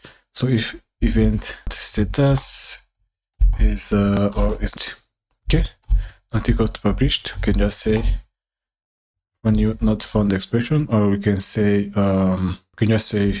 bad request expression. Event is not published, or it's not available for purchase as well. So now let's go ahead and check for the capacity. So outside of this checking, I'm going to check also for the capacity of this. So and I'm going to say await this service dot db, and select. I'm going to select. Here I'm going to get the total. So total is going to be equal to SQL. So import SQL from Drizzle ORM, and it's going to return a number, type number. And here I'm going to add this. So we can use this code. I don't know how to spell it, so I'm just going to type it. Who is sick? And I hope I'm getting this correct. So let me just check. So I'm forgetting the A. So and there's no A here. So COLESUL. And here let's get the sum as well. And still inside of this one, we're going to use so tickets. Let's get the ticket. I'm sure it's not. So yeah, tickets, import tickets, or we can do import tickets from the tickets database. We can do the quantity, and here 0. I probably messed up something here. We're going to test that is not an issue. So I'm just checking to see if I did something wrong here. So select total SQL running the type of number, queries some tickets.quantity. So let's do come from the tickets, and also where it's going to be from end. We're going to use end from Drizzle ORM equals to ticket dot event ID, passing the event ID I mean. Okay, just like that. And also equals to ticket dot status going to be confirmed. Okay, yeah, I think that's all I need to do. So tickets. Okay, here you can say const current stored, or this current stored is equals to number, and we can pass in the stored tickets. So stored tickets, and we can get the first value, so first one, and get the total. And this can be undefined, so just to be safe, I'm going to add a question mark, and also let's add it as 0 if this is not the case. And here I can get the remaining, so const remaining, and I can say events.capacity minus the current stored. So that's how I'm going to get the remaining. Let's say if remaining, or we can say quantity. Let's with quantity. So if quantity and remaining, here I can just say we can just flow an error that there's not enough tickets, so we can flow new bad request exception, and this time we can use these ones, and I can say only remaining tickets. Yeah, only it's remaining. Yeah. Okay, so now we can go ahead and try to calculate the total price for this tickets you're trying to buy. So after this one, just instead of the purchase, by the way, but outside of this checking the error. So outside of this one, I can just say, total price. We get the total price. This was going to be equals to events.price times the quantity. And here you can go ahead and create the ticket. Great. So let me just go to const ticket is equal to await this dot service dot db. And here I can insert. So let's insert this in the tickets table. The values going to be object, and we can pass in the event ID. We can pass in the user ID, the quantity, total price, and the ticket code is going to be this .generate code, and the status is going to be let's make it confirmed for now, but the best idea will be this the best thing to do will be we make this pending, and when the purchase goes through we can make this confirmed, but for now this is fine to make it confirmed here. Just do returning, and that is all we need. And now we can go ahead and emit Kafka event that this ticket has been created. So this dot Kafka client dot emit, and we're going to use the Kafka topics. So Kafka topics, import of Kafka topics, and we're going to use the ticket purchased. Great. So instead of this one, I'm going to pass the ticket ID. So ticket ID, event ID, we can say event.id, or we can leave it like that. User ID, quantity, total price, and maybe you can also get the code. So ticket code, ticket.code, and the timestamp, this one. All right, so let's go also return the ticket purchased. So we can say return, and here let me return a message. You can say ticket purchase successfully. You can pass in the ID of the ticket, or we can just ticket. Let's put it inside of object of ticket. So here you can return the ID of this ticket and all of this data. Ticket ID, event ID. Actually, I don't need to return all of this. I need the ticket code. So ticket code and ticket.code, and I need to also return the event title. This makes much more sense. So event.title, and I need to also maybe the quantity makes sense, and also the total price, the status, and purchase that new date. Or we already have this, so we can use ticket dot purchased at, and this should be okay. So this is all we're going to do when purchasing a ticket. Okay, yeah, so this is enough for purchasing the ticket. Okay, so let's add another method, and this is going to be outside of this one. So this one is going to be you getting your ticket. So we can say async. Okay, so find my ticket.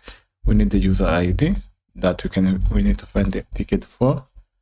So it's going to be a type of string, and instead of this one, I'm just going to say const user tickets goes to await db.service, and here we're going to select here, and we're going to select all of this data. So let me just get all of this data since you have too much.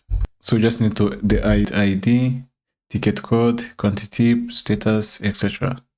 And here we can say from, and the tickets. And what's the issue here?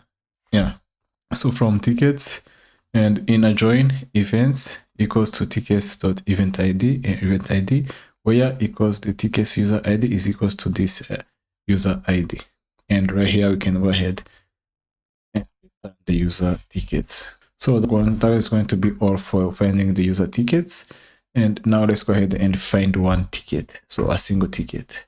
So let me go outside of this one, and I can call this so async find one, the ID for the ticket string, and also the user ID we need to find one for. All right, so here you can say const ticket is going to be used to await this db_service.db, and here you can say select, and we're going to do the same thing. So we're going to return the whole data that we just added them to. So id.id ticket code, the quantity, the price, the status, the purchase that, checked in at, event ID, and maybe also the user ID. Yeah, but let me just get the correct data that I'm sure that I need. So let me select all of this. Let me add in this correct data.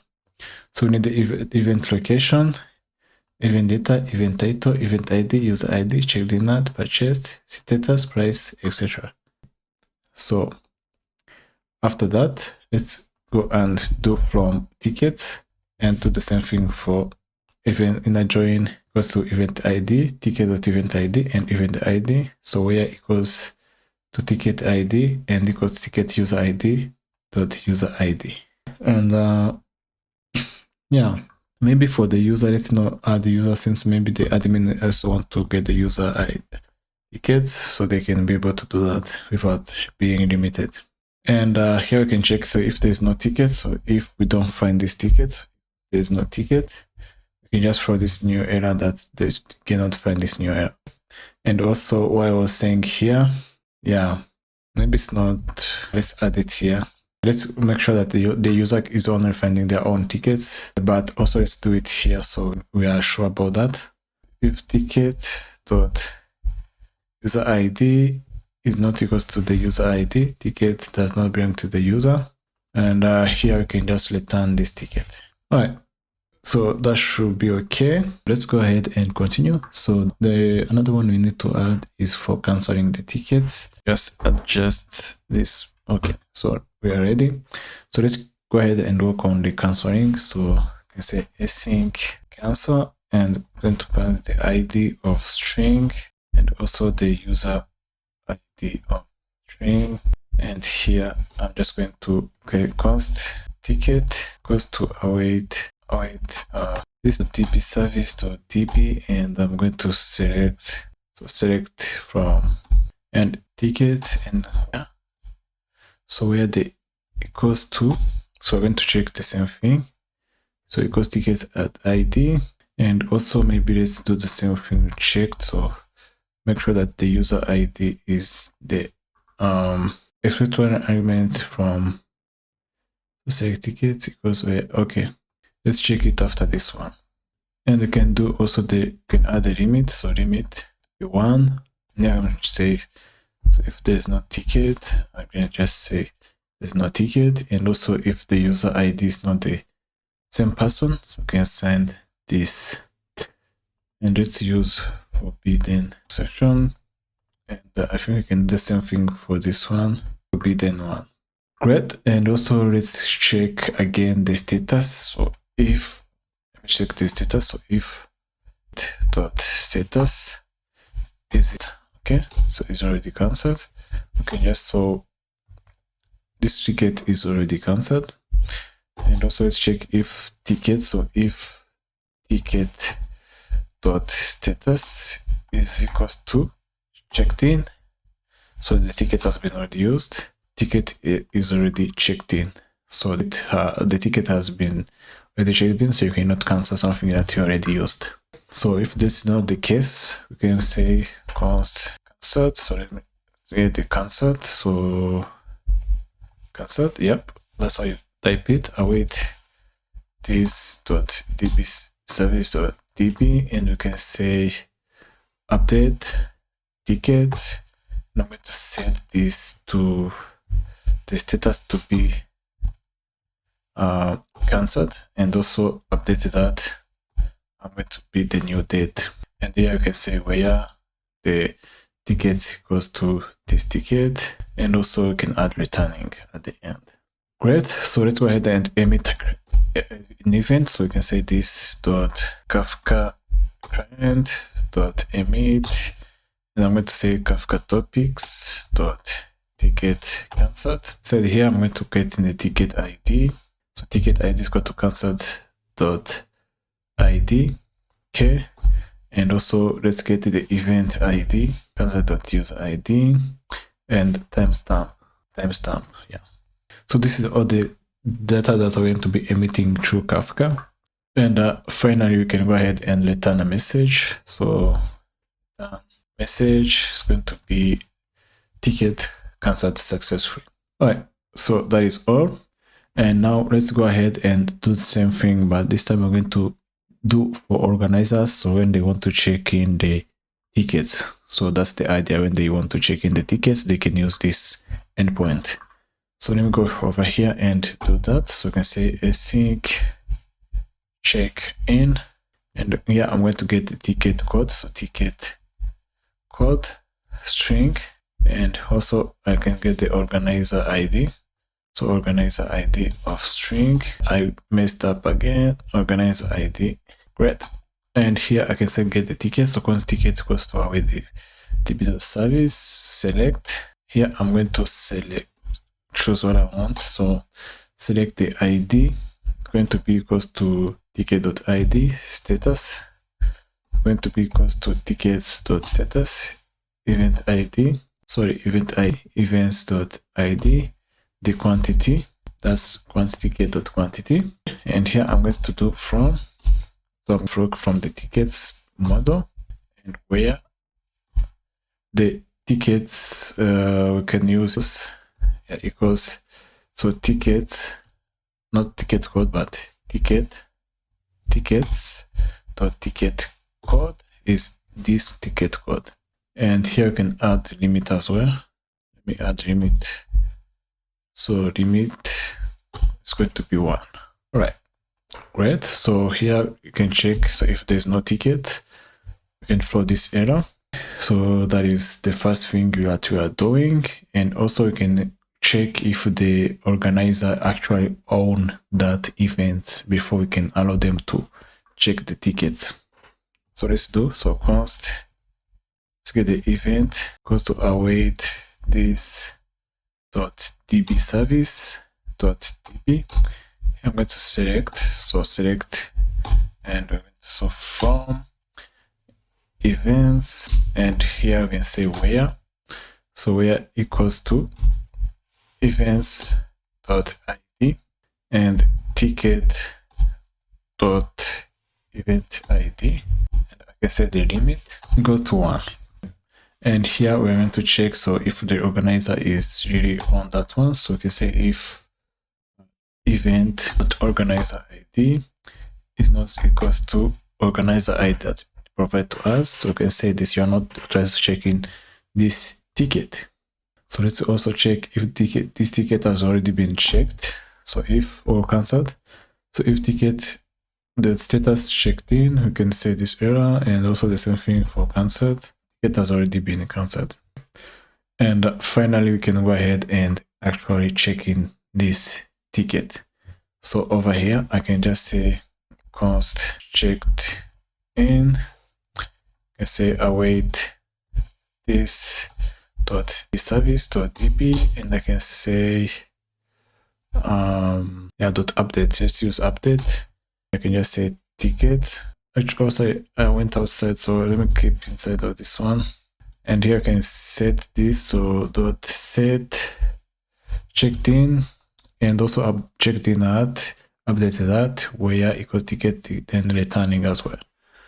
And finally, we can emit this Kafka client, so passing the event ID, and let's not use user ID, but let's just pass in the ticket code. All right, so that is going to be all. But before we finish up, let's also return a message. So return message, ticket checked in successfully, and here we can pass the ticket user just checked in, so the ID, ticket code, quantity, and status, and checked in out. So that is what we have for organizers. And final thing we can do is see the tickets that the organizers can see all tickets for their event. So let's do that after this method we just created for checking in.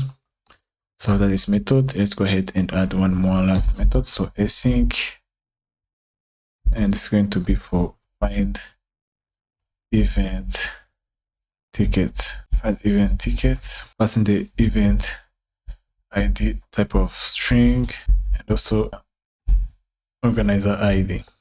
string. So we're going to verify if the user owned this event. So we can say const correct event, and we're going to say equals to await this dot service.dp, and you can say select, say from events, you can say where, because events.id the limit. Okay, so if event, we can throw this error, and if the organizer is not the owner of this one, so we can also check. So if event.organizer ID is not this one, we can throw this error, but otherwise we can just throw this, return this, all the tickets that this event has. We can say dot select, let's get everything, and from tickets, where tickets.event ID is equals to this event ID. So that is going to be all for these services, and next time let's go ahead and actually start working on our controllers, right? So we can go ahead and create our endpoints, etc. So I'll see you guys in the next one. Now let's go ahead and start working on the controllers.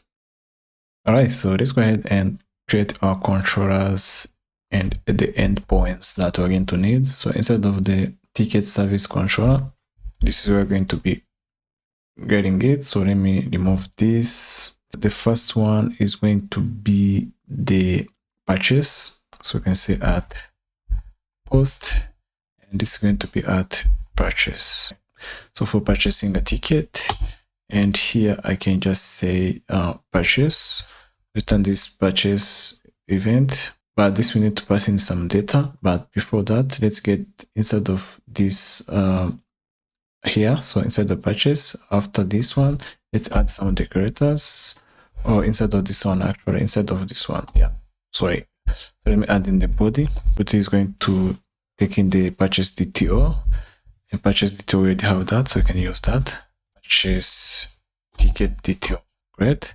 And the second thing you need is the headers. So I can say headers, import headers, and this is going to get in the user ID. So we can say x user ID going to be equals to string, right? And here inside the purchase, we need to pass in the purchase DTO, so purchase DTO, and also the user ID, and that is going to be all. So let's copy and paste this down. So for getting user tickets, so let me just copy this, and this is going to be for find my tickets, find my tickets, multiple, and all we need is passing the headers. So let me pass in the header, and it's going to be the user ID of string, and this is all I need to pass in. So find my ticket. Where did I spell this? Find my ticket.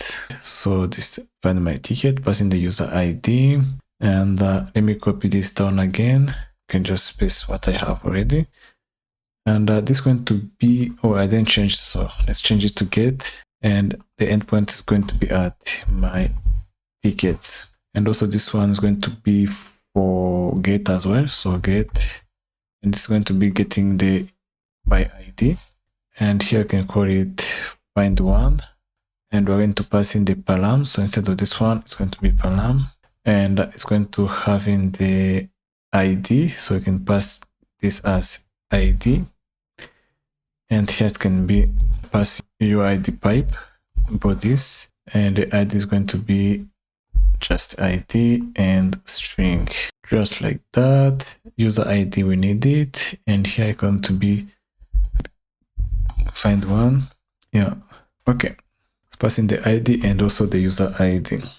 Okay, so let's go ahead and create the 3 more methods we have. So the one for canceling and also for for check-in. So let's copy this down for canceling as well. This is going to be a post method. Post for canceling is going to be a post, and it's going to take in the ID, but it's going to be on cancel, and it's going to be just called cancel. Great. And the param is going to stay the same, and the headers is going to stay the same, but we're going to set it to cancel, and it's going to say the same params. And now let's go ahead and for checking in, it's going to be check in. So it's going to be post, and it's going to to be just on check in. So this is going to be called check in. It's going to have the body. So instead of this one, I can have the body, and we can have the check-in DTO. It's going to be on check-in DTO, check-in ticket DTO. Great. So the header is going to be the user ID, put in the ID, but we can also call it organizer ID since organizers are the ones that check this. So let me add them here, just like that. And here I can just say check in. And what we need to pass in is the ticket code and also the organizer ID. And lastly, we can go ahead and copy this one, and it's going to be for getting event. So all the events. So event, and you can say event ID. So it's going to be get, and here I can say find event tickets using the params of event ID pass your ID, and it's going to be called event ID. And also we need the user ID. It's going to be organizer ID, and here I can just say find event tickets, same of this. So that is all we have for this, and this is all we're going to do inside of this controller. Alright, so now let's go ahead and add all of this inside of our API gateway so we can start testing out. So let me close this. Inside the apps, API gateway, SRC. I'm going to create a new folder for tickets. So tickets, and inside of this one, I'm going to start with the service. So I can say ticket.service.ts, and here I can start by making this injectable. So injectable, great. And I can export class ticket service, and instead of this class, this is where I'm going to have, for example, private read only, and it's going to be ticket service URL, and going to be services ports ticket service. Great. And now let's do constructor, and we're going to pass in HTTP service, just like that. So HTTP service, and over here I'm going to say async purchase. Let's get the first one, not outside of the constructor, sorry. So okay, async purchase, which is the first one that we have. So for purchasing, we need the data of type purchase ticket DTO, and also the user ID of type string. And here you can say try catch. So inside the try catch, we're going to say equals to await first value from, and here I'm going to say this.http, and you can also get the headers of user ID. So this is http.post to this ticket service URL on purchase endpoint, passing the data, and headers are passing the user ID. And finally here we can just turn response. So response.data, and let's do the same thing. The private method we have for handling errors. So like for example here, this private method, we're going to use it inside the ticket service as well. So let me just close this, let me add it here. Let me import this, and this should be okay, and all I have to do is just use it. So this dot handle error. Alright, so let's add the second method, which is going to be for finding the tickets. So sorry, outside of this one, I can say sync find my tickets, and this is going to take in the user ID of string, try catch, turn response. Let me just accept this for now, and I can check. Yeah. So await first value from HTTP service.get this service URL, my tickets, passing the user ID, return a response. So that is okay. And also let's do the same thing for find one. So outside of this one, I can say sync, and it can be find one. It's going to have in the ID of string, but we also need to pass in the user ID of string. And here I can say try catch try catch, and it's going to be const response, it's going to be equals to await pass value from this service URL dot on ID, passing the user ID. And outside of this one, we can just return the response data, and let's spread is correct. And on the error, we're just going to return this error. So let's do the same thing for canceling the ticket. So this is going to be similar. So you already got the idea of how this works. So I'm just going to add them here. So ticket service URL, right? And also let me add for check-in. So this is just going to be the same thing all over again. And of course, I'm just trying to give you the idea of how you can check in the ticket DTO. And this is okay. This is fine. And the last one is find the event. So let me add it as well. So find event. So ticket service URL, event ID, user ID, organizer ID, and return this data. So that is all I have. Now let's go ahead and add the controllers. So over here, I can get a new file for the controllers. I can say, I can call this ticket service controller. So ticket.controller.ts. So this is for the controller. Now let me go ahead and import everything that I need and purchase ticket or check-in DTO, ticket service, off guard, etc. Okay, that is fine. So now let's go ahead and add our first method. It's used for check-in. So I can add the first two decorators. So the tickets and also the GW2 decorator, which is going to be just like that. And here I can just say export class ticket controller, and inside of this one I can have this constructor. So constructor private on read only ticket service. It's just ticket service actually. Yep, so let me use the correct one. That is fine. And the first method is for purchase as we added it. So here I'm going to add the purchase method. So purchase DTO, and this is going to be correct. This is where we're going to be returning. The second one is going to be for getting my tickets. So here, get my tickets. And another one is for getting the individual ID of the ticket. Then that is how we're going to be getting it.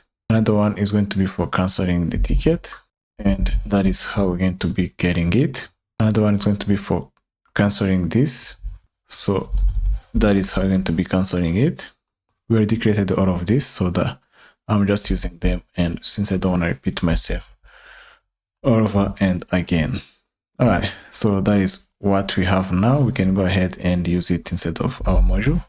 So let's create a module file. So I can call this ticket.module.ts. Make sure to spell this correct. Yep. So for the module, we can just also add everything that we have. And this is our module. And this is going to be ticket service and ticket service. Let me just fix this, and that is fine. And also this ticket controller.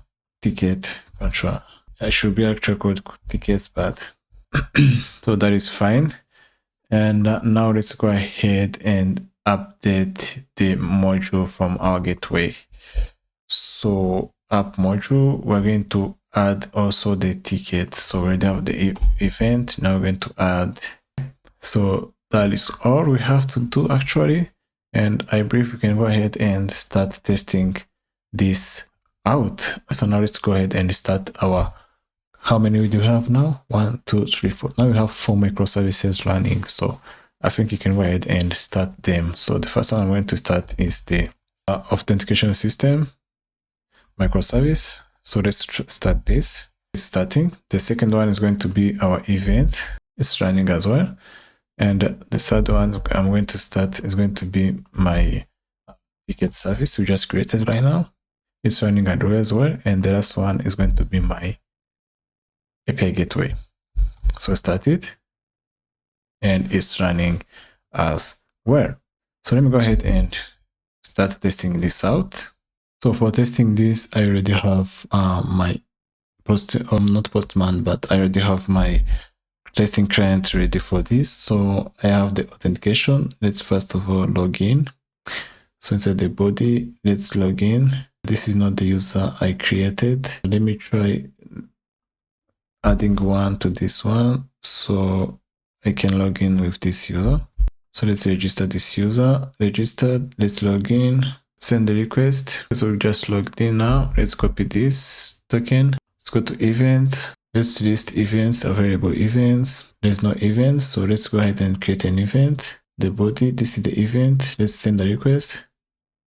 Unauthorized, let's go to the headers token, and let's go add this token we saved. So save.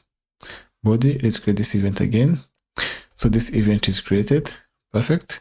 So let's get event by ID. That is fine. That is fine. Let's copy this event ID just in case we need it later. So let me go to my tickets and we can go ahead and let's see what we have. So we can go ahead and purchase a ticket. So event ID, yeah, we need to add an event ID. I think we already have it. So let's go ahead and send. Unauthorized. Let's go ahead and add this spread token. Paste it. This is not the token I have. So I added the token. Let's go ahead and send the request to purchase this ticket. So event ID is required. Yeah. So this is not the event, correct event ID. Let me add the ID I copied earlier. So this is the event ID I added, and I need two of them. So let's send the request. Event is not published. Yes, that is correct. And this was expected. So the validations are working as expected. So let's go to the events. Let's go to get my events. So this is the event. It's in draft mode. So that's why the user cannot purchase the ticket. So that is good. And then let's go ahead and publish this. So event ID, publish. Now it's published. So let's go ahead and purchase our ticket. Yep. So this has been confirmed. We have published this. Then the ticket code has been generated. So the quantity is 2. We got 2 of them. And now let's go ahead and get my tickets. So send the request. And these are the tickets that we currently have. Perfect. So here I can get event by ticket. So event ID. Do we have the event ID? And here I can go my event. Let's copy this event ID. So get event ticket, event ID, paste it, send. And this is what we have. And here we can also go ahead and cancel the ticket if you want. Yeah, but you got the idea. So everything is working as expected.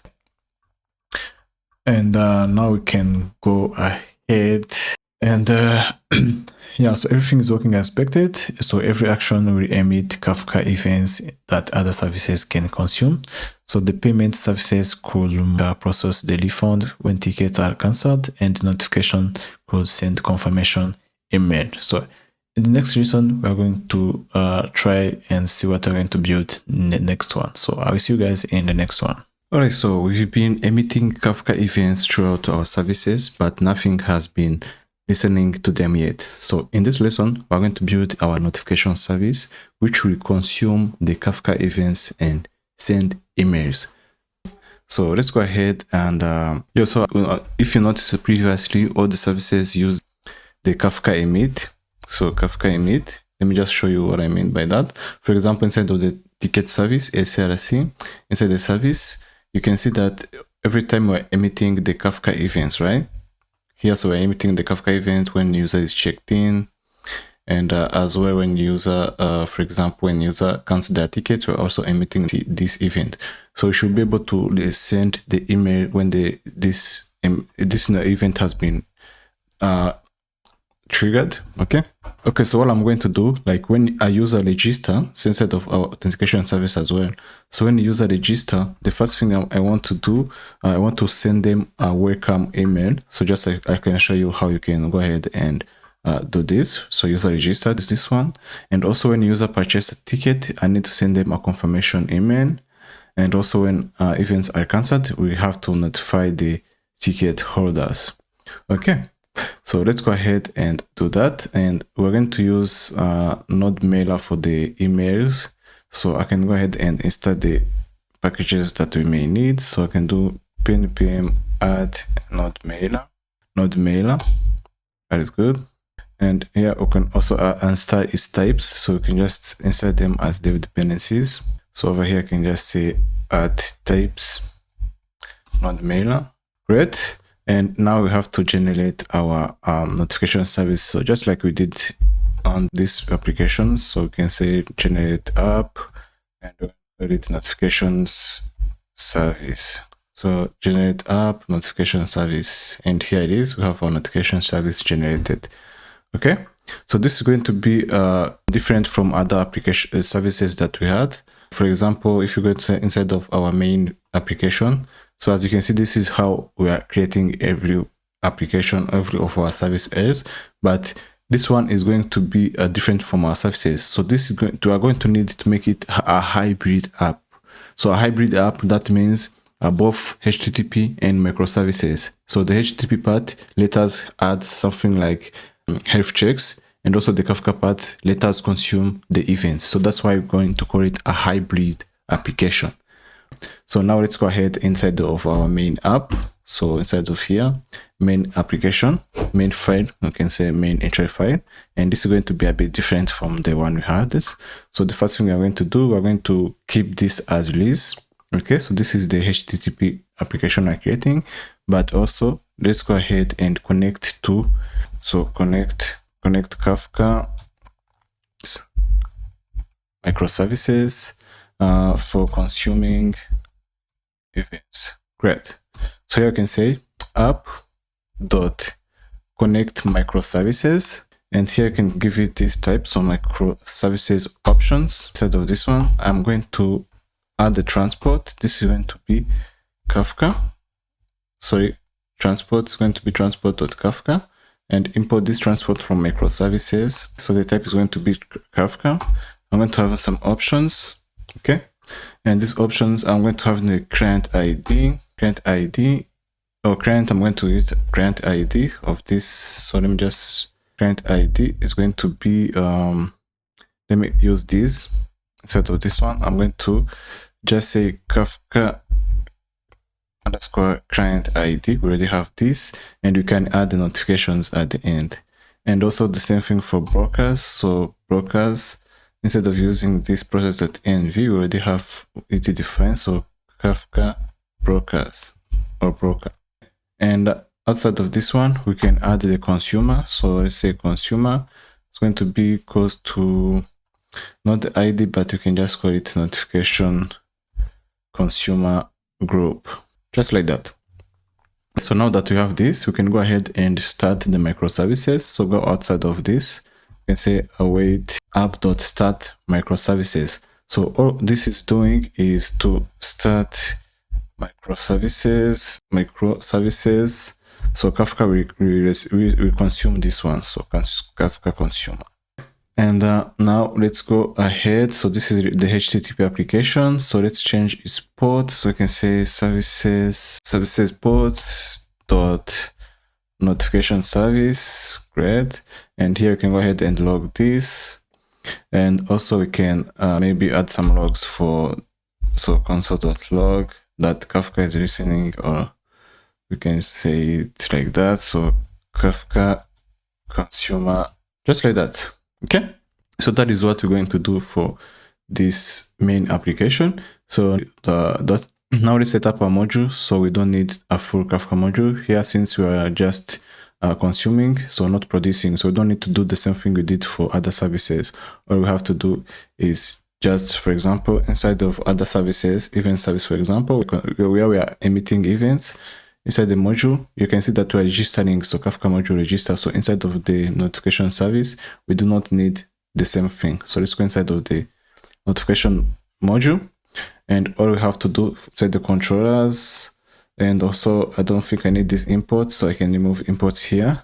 And notification service controller and the notification service email. Okay. All right. So actually, let me add email service, right? I don't have this yet. We're going to create it, but for now, let's add it here inside the providers. Let's leave it here. And now let's go ahead and create it. So we're going to set up our email service using NetMailer, and we're going to use Mailhog, so which is in our Docker files, that will provide our local SMTP server with our web UI, so we can view our emails. So let's go ahead and create this new file for this one. So over here, inside this SAR assist, inside the notification service, I'm going to create a new file. I'm going to create email service. So email.service.ts. Nice. So here I'm going to import everything that I need from Nest.js and also from NodeMailer. Just like that. And here you can make this injectable. So injectable. And instead of this one, I'm just going to say export class email service implements on module init. That is correct. And instead of this one, I'm going to say private read only. Let's get the transporter. So let's get transporter. It's going to be NodeMailer, NodeMailer.transporter. And this one can also get a type. Actually, let me remove so read only transporter. Let me make it like this, so NodeMailer.transporter. Okay, yeah, just like that. And also let's get the logger, so private read only logger. So Nest.js has a built-in logger for you to use if you want, and this is going to take in email service.name. So right here, let's go ahead and check async on module init so async on module init. Here we're going to use the mail hogger container for us. So we can say this dot transporter equals to NodeMailer dot create transport. And so here we need to provide in some options. So the host is going to be process.env. We can call it SMTP or email host. The default is going to be on localhost. So let me just say SMTP host. And the port, this is going to listen on pass-int process env SMTP port. The default one, let me cut this one. Let me add it inside of this. So default is going to be a number of 10 to 25, like that. So now let's set secure to false. So for authentication, Mailhog does not need some authentication. Yeah, that is fine. So here you can just say this dot logger, and you can log some message if you want. You can email service initialized. Just like that. So that is the first thing we need to do. Now let's create a method to send emails. So here I'm going to say async send email. It's going to be to take the where we want to send this email to. So it's going to be a string, and also the subject of the email. So subject is going to be a string, and also the content of the email. So it's going to be HTML. It's also a string, and this is going to return promise of void. Nice. Okay, so let's do try catch. Inside here, and inside the try, we're going to say await this dot transporter dot send email. You're having some options on this. So from this can be name of your application. So in this case, I can just say maybe let me see, EventFlow app, and then I can include the email that you want to send. Let me actually put this inside of this one. So just like that. And also here I can just say no reply or something at eventflowapp.com. Yeah, so whatever you want to add here, it doesn't really matter. So to and subject and HTML as well. So here let's log a message. So this, so email sent to, okay, and inside the logger you can just log this error. So that is okay. Now let's go ahead and create a notification logic with email templates for different events. So let's go ahead inside of our notification service. So notification service, we can also actually import this email service now. So let's import this. We created it. Great. So let's go to inside of the email service here. What is the issue here? What seems to be the issue on top over here? So async on module init, taking this one. Wait, on module init has no await. Okay, we're not using await for this one, so we can maybe remove this async here. Cannot assign the transporter because it's a read only property. Yeah, let's remove this lead only. It was not supposed to be there. Yep, so now you can be able to use it. Good, so that is done. And now let's go ahead and create our notifications templates. So inside of our notification service file here, this is where we're going to be creating our notification service, sorry, this one. Yep. So this is where we're going to be creating our templates, and it's going to be a bit just the HTML. So there's nothing really very interesting or something you don't already know about. So this is going to be a quick one. So I'm going to say, first of all, let's get the logger, private read-only logger. So let's import this logger. So notification service.name, and also let's add a constructor. This is going to be a private read-only and email service. Let's go to email service. So let's import the email service, right? So the first one we are going to have is for sending the welcome email.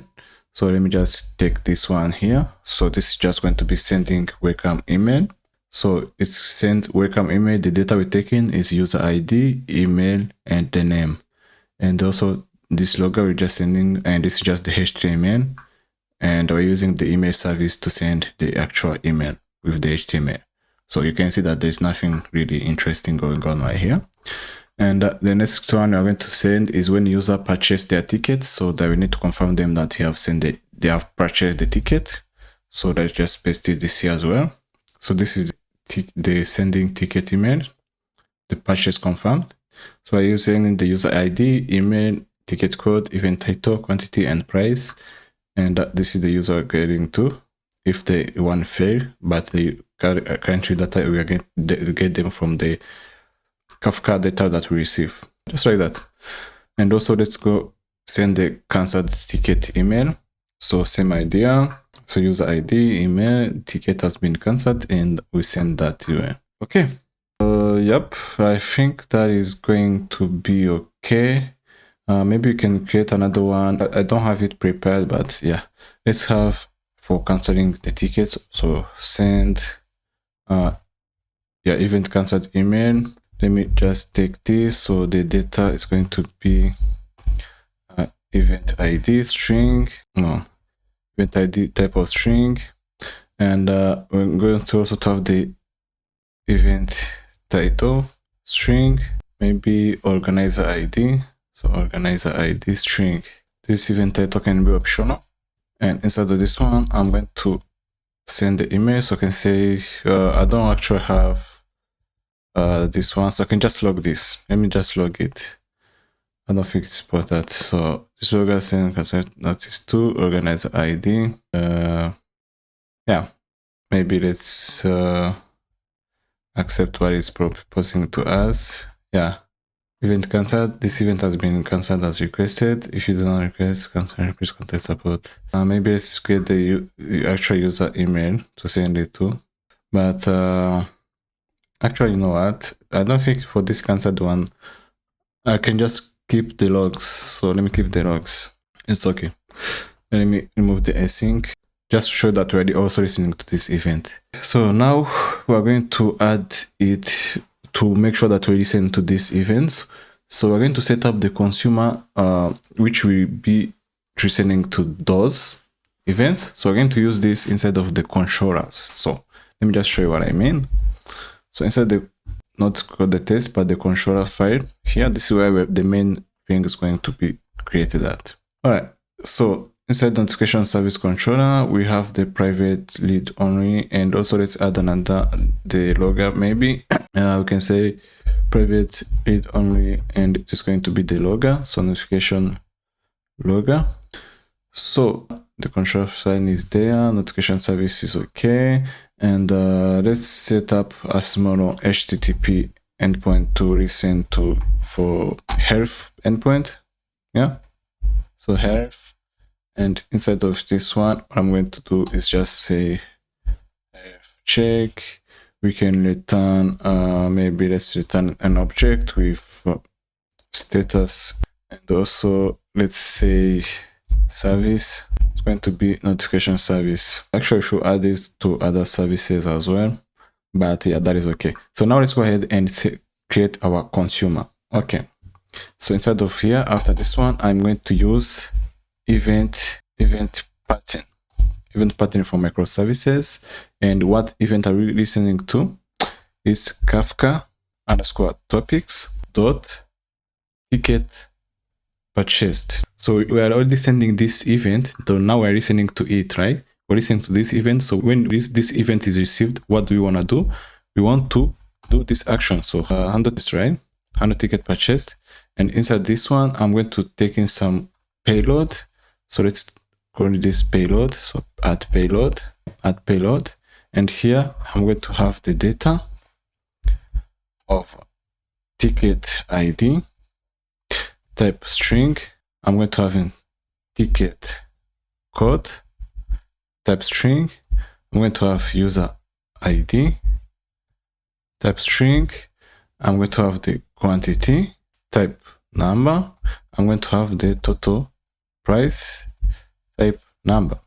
Okay. And after that, all we have to do is very simple. We're just listening to this topic, and if it happens, we're going to do this action. So send ticket purchased email, right? And that is everything I have to do to listen to events. So you can imagine if you have some more events you have defined, this is just what you need to do to listen to them. It's very simple with Nest.js. So now let's go ahead and do the same thing for ticket cancelled. So same idea. Let me just type it again. So event pattern. So you get the idea of how things are working. So event pattern. So let's take Kafka topics, event cancelled. And all we have to do now, what is it? Async. We can call this handle ticket cancelled. Payload, taking the data. Inside the data, we have the ticket ID of string and also the user ID of string. And inside of this one, all I have to do is just send ticket cancelled email, right? Good. So, and let's add one more. So let's add one more. Maybe, for example, when the user registered. So I just remember that we're also using when user registered. So event pattern, I'm going to say Kafka _topics, and this is user registered. Async handler is going to be handle user registered. Let me see what we need. So we need the data, user ID, email, and the name. So send welcome email passing this data. So now this is what we have. So let's just make sure that inside of our authentication service that we are including the email when we send this data. So let's go to Auth Service and on register. So register here. What events are we sending? We are sending the user ID, but we also need the name of the user. So name user.name. Okay, so we're listening to this event. Here we're emitting this event, and our notification service will listen to this event. Right, so let's go ahead and test this actually. And believe me or not, this is everything that we have to do for this notification service. And you can already imagine how you can expand this later on. So you can see how it's very easy to work with Nest.js. This is just amazing. So let me start my Docker, my services, and also I'm going to include the mail hog one. So make sure that they are all running. So this is the mail hog and also the Postgres, Kafka, etc. So make sure that those are running. Now let's go ahead and test everything that we have. So I'm going to start my notification service first. So let me open this. Let me make this terminal B. Let me close here. Let's start notification service. Always make sure that you start your API gateway last. So this is the notification service running. Great. And here, let me also open another one. The second one is going to be the ticket service. So let's start this. Great. And now let's also start our authentication service. Nice. And now also let's start our API gateway. Perfect. So let's start our API gateway. Right. So now I have everything running, and also I have my mail hog endpoints running here. So you can go to the web UI on this port. So now that we have that, let's go ahead and test. So let me just open this real quick, and I can go ahead and test if everything is working. So all I have to do is send the, for example, inside of the authentication service. So let's test when we register a new user and see if the notification service will notice that and send us an email. So notification example.com. Let me register with this email. So send a request. User registered. Perfect. Amazing. So yeah, this just worked perfectly fine. And inside the notification service, let me go notification services. Where is it? Yep, notification service. So notification service has been consumed. So the event has been consumed by this notification service, and Kafka is emitting these events to the notification service. That's why notification service just listen to it and it sent the welcome email just we have sent. You saw how easy it was to listen to events with this one. So you can already imagine how many things you can create with this, right? Okay, so let's go ahead and keep testing. So let's go ahead and log in with this user. For example, let's log in. So log in so you can get the token. So log in, send the request. Let's add this and let's go to the events. Let's get events, list events. Let's see if there's any events. Okay, so something went wrong. Yeah, something went wrong. I think we did not start the event service, did we? I don't think we started our event service. That's why it's not working. But we already saw that other services work perfectly fine with even if the event service is not running, everything will still work. Just when you come to the point where you want to use the event service, that's why the issue is bad. But the authentication was working fine. The notification was sent fine. And yeah, everything was good. The ticket service is fine, but we need the event service running as well. So let me go ahead and actually start the event service as well. So I can say event, let me see the name, event service. So now the event service is fine. Now let's go ahead and test again our endpoint. So let's list the event. Yep, so now it's fine. The event is up. We can go ahead and buy tickets for this one. So maybe let's get the ID of it as well. So let's go tickets and let's go to purchase a ticket. Body, let's pass in the ID of this. Send. Confirmed. Let's check if we have an email. Perfect. Your ticket is confirmed. And here is our email that we have received. Okay. Great. So yeah, that is okay. Let me try to cancel my ticket, but this we don't have the email sent, but you already got the idea of what we have.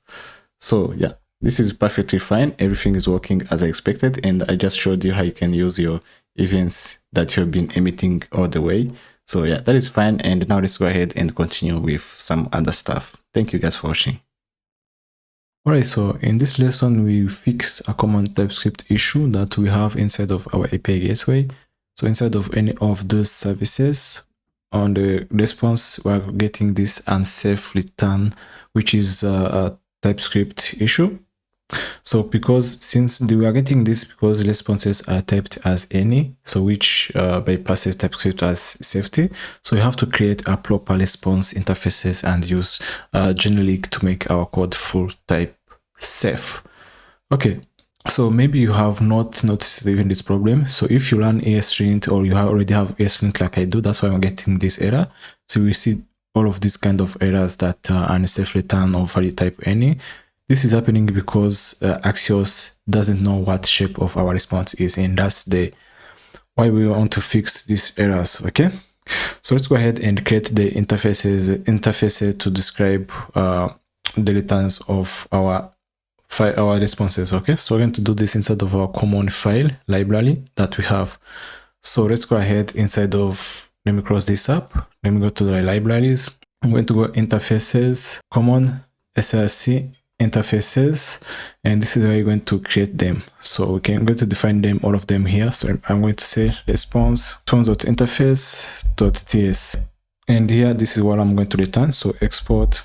I'm going to start with the authentication. So interface going to be to auth response. So auth response, and here I'm going to return the access token, just the access token for now, and also let's return for the user profile. So I can say export const or not export interface, and this is going to be user profile response, right?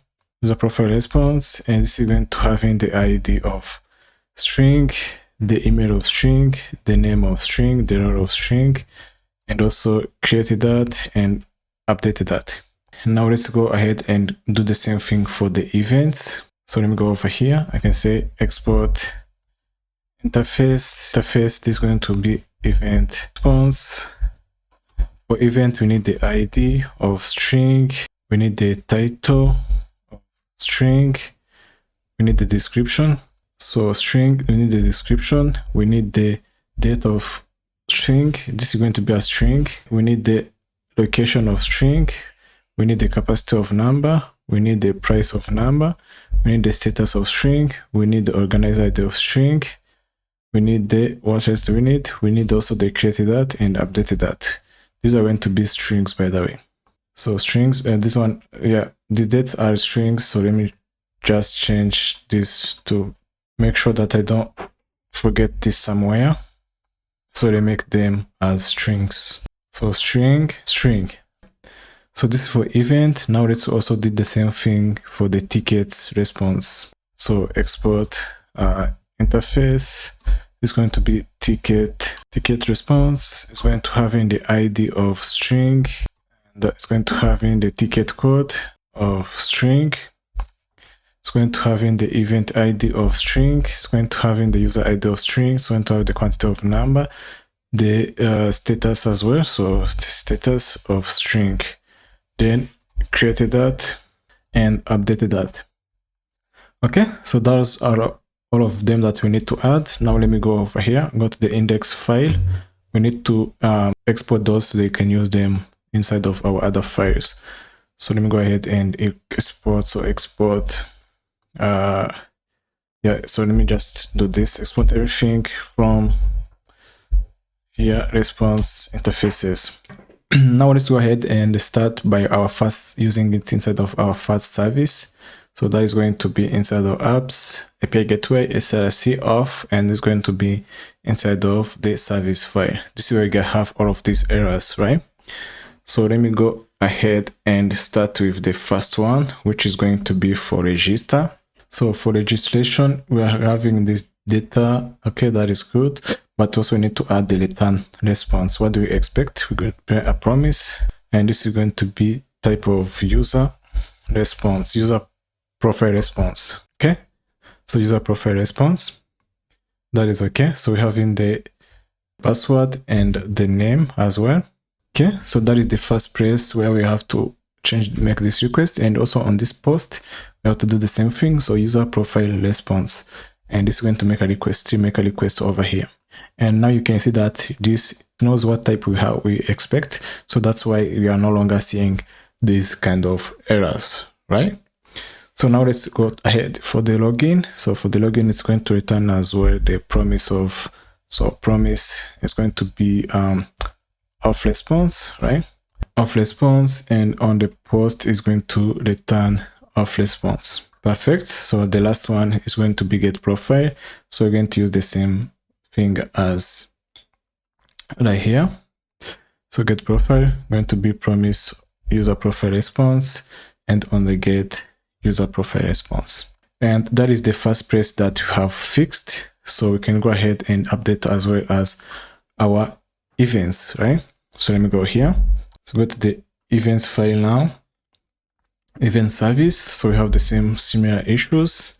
So let's also go ahead and fix those. So let's start on top, where we have the create. So the create, okay. So actually for create, I think we already have a DTO for this one. So instead of doing this, passing all of this as like this data like this, for data, instead of passing the object, I can just pass in the create event DTO, because we already have this.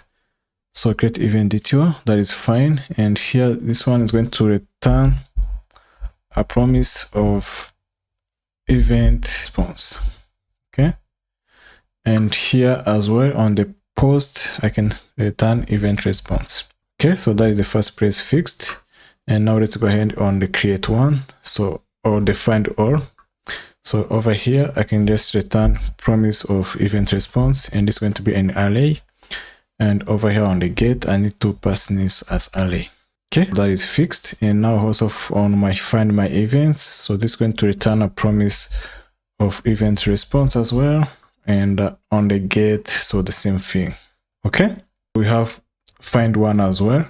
So find one is going to be the similar thing. So just return of response as well. And also for the update, so instead of using this data as object, let's have update with event DTO. We already have this created, so we just didn't use it. So of response, let's go and return of response. And yeah, this should be okay. So let's make this promise of response. So we have two more where we're using this. So for the publish, this is going to return a promise of response. And on the post, I'm going to having of response as well. And the last method is for canceling this. So it's going to be the same. And on the post, I can just say of response. Perfect. So this is fixed.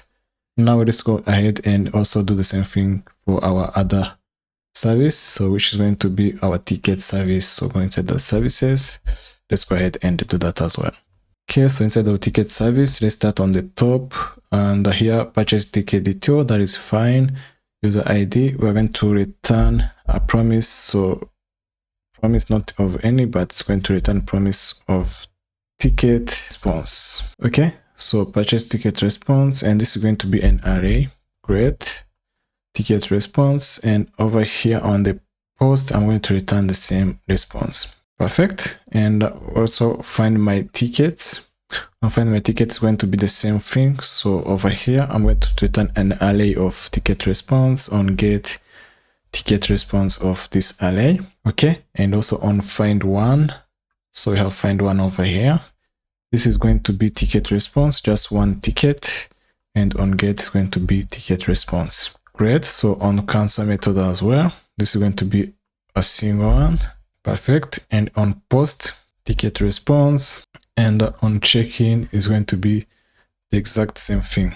So on post, ticket response, and lastly, find my tickets. So this is going to be an array of tickets. So find my tickets is going to be ticket response of array. Just get this correct. Yep. And here is going to be ticket response. All right, so this is fixed. I believe we have fixed all our issues. Do we have anywhere else? So we have events service fixed. We have the services fixed. Auth service is fixed as well.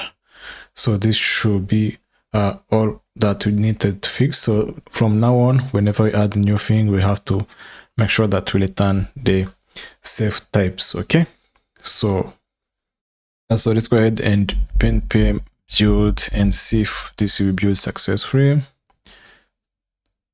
All right, so this is okay. And yeah, so now our API gateway is full type safe. So TypeScript can now verify that we are accessing or using response that correctly throughout our controllers. So this will catches bugs at compile ladder at runtime. So yeah, that was all I planned for this one. So I'll see you guys in next one. Hey everyone, so we have built about 5 microservices, but we did not actually give some tests. So what I mean by tests, we did not write some unit tests. Okay, so in this lesson, the goal is to have unit tests for all or most of our services. So the idea is I'm going to show you how you can write your unit test. And if you need to add more, you can go ahead and add more as needed. Okay. So what I mean by unit test will give us confidence that our code works as expected. So the key principle of unit test is test one thing at a time, and we can mock everything, right? So what I mean by mocking, that means we don't need an actual database to run when testing or Kafka. So we just fake those dependencies and we can focus on our testing the business logic of our services. So Nest.js actually already set up test for us. So they use jest for testing. And if you notice that in every service you create, you will have this spec.spec.ts file or this test file, but this is something else. And you can see that they're using testing with jest, right? So that's what they are using. And okay, so let me go ahead and start creating the test. And what I'm going to do, I'm going to remove all test files that are created. So all the files that ends with .spec.ts, I'm going to delete all of these files so we can start from scratch. And because right now, if you go inside of these files, most of them have some weird issues. Since you don't have this, for example, we don't have this, so that's why we're getting this error. So it's a good idea to remove this. So let me just start with this ticket service, and let me remove this test file. Let me do the same thing for the notification service. So I'm going to remove this file. Event service, I'm going to remove this test file, and off file as well. So yeah, just go ahead and remove all of this generated test file for us. So we're not going to be using all of this, or maybe for the API gateway, let's leave this for the API gateway. All right, so now that is done. So let's go ahead and start with let me start with authentication service. So I'm going to go inside of this SRC. Now that we have removed all the files, we can go ahead and create the file once again. Or we could have just deleted the contents, but that's fine. So let me create this file again, and I'm going to start with this one. All right, so I am going to import all the packages or things that we need for this one. Okay, now we already have all of this installed. We already have our authentication service. We already have our JWT, our Kafka, and our database as well. So what I'm going to do, I'm going to mock the Kafka client. So what I mean by mock is we're not going to use the actual Kafka client, but we're going to mock it. So we're going to use a fake one, but it acts as a real one. So I'm going to show you how this works, and also I'm going to mock the database. So I'm going to go over here, and I'm going to say describe of service. Okay, so I'm going to describe the service that I'm testing, right? So my service of service. So I'm going to be creating for Auth Service as well. Now inside of this one, I'm going to create some mocks, but first let me add this service. So let service equals to Auth Service so we can access it easily later. Now let's create some mocks. So we can say create mock objects, and I can start with the Kafka. So const, I can say mock Kafka. Just like that, Kafka client. Inside of this one, I can go here and I can say emit equals to jest function, and also the connect. So connect equals to jest function. Just like that. And also let me do the same thing for the database. So I can say const mock db service. And here I'm going to mock all the service or the functions that I use. So we use the select. So we can just use jest function, and also can add mock return this. Okay, so I'm going to do the same thing for the from. So from jest function return this where as well, and also the limit going to be jest function, and this is going to return a value, right? So jest function dot mock return value. All right, and let me just give it an empty array for now. So let's continue with other mocking. So also we have the insert. Let me use the insert, and this is going to be just, and also return this, and also values, return this, and as returning. So return as an empty array for now. And let's do the same thing for the JWT service as well. So these are the services that I'm going to be mocking. So outside of this mocks database, I can say const, and I can say mock JWT service, and inside of this one I can say sign, and it's going to be jest.function, and here I can mock a value that I want to be returned, mock return value, and I can just say this. Okay, all right. So after this JWT mocking, we can say let me go outside of this actually. Yeah, so outside of that one we can just say before each. So before each And inside of here, I can say const module. So let's get the module of testing module, await create testing module. And inside of this one, I'm going to have in the providers and have the auth service. And let's start with the provide of Kafka service, because use value.mock Kafka client. The same thing for the database service, and also the same thing for the JWT service. Okay. And now on the bottom, let's add this mock.compile option, and let's add our service. So services, because to get auth service, then pass in the service. Now let's also clear all mocks before each test. So just .clear all mocks. All right, now that is all for the mockings. Now let me go ahead and start with a very simple test so I can show you how this is going to work. Okay, so let me go to side of this, outside of this this mocking, or this here. So just make sure that you're outside of here, and I can just go and say let's test a hello world. So let me say describe, and we can say get hello. Inside of this one, it's going to be very simple. I can say it should return hello world. Great. And inside of this here, I can just const the result I expect. So the result is going to be from the service.getHello. We don't have this. I'm going to create it. And also the expected result is we expect the result to be hello world. So we expect the result to return this exact word. So hello world, okay? And if it's not this exactly like this, for example, we are missing this, it's going to return an error. So now to fix this issue, I'm going to create this get hello. So great.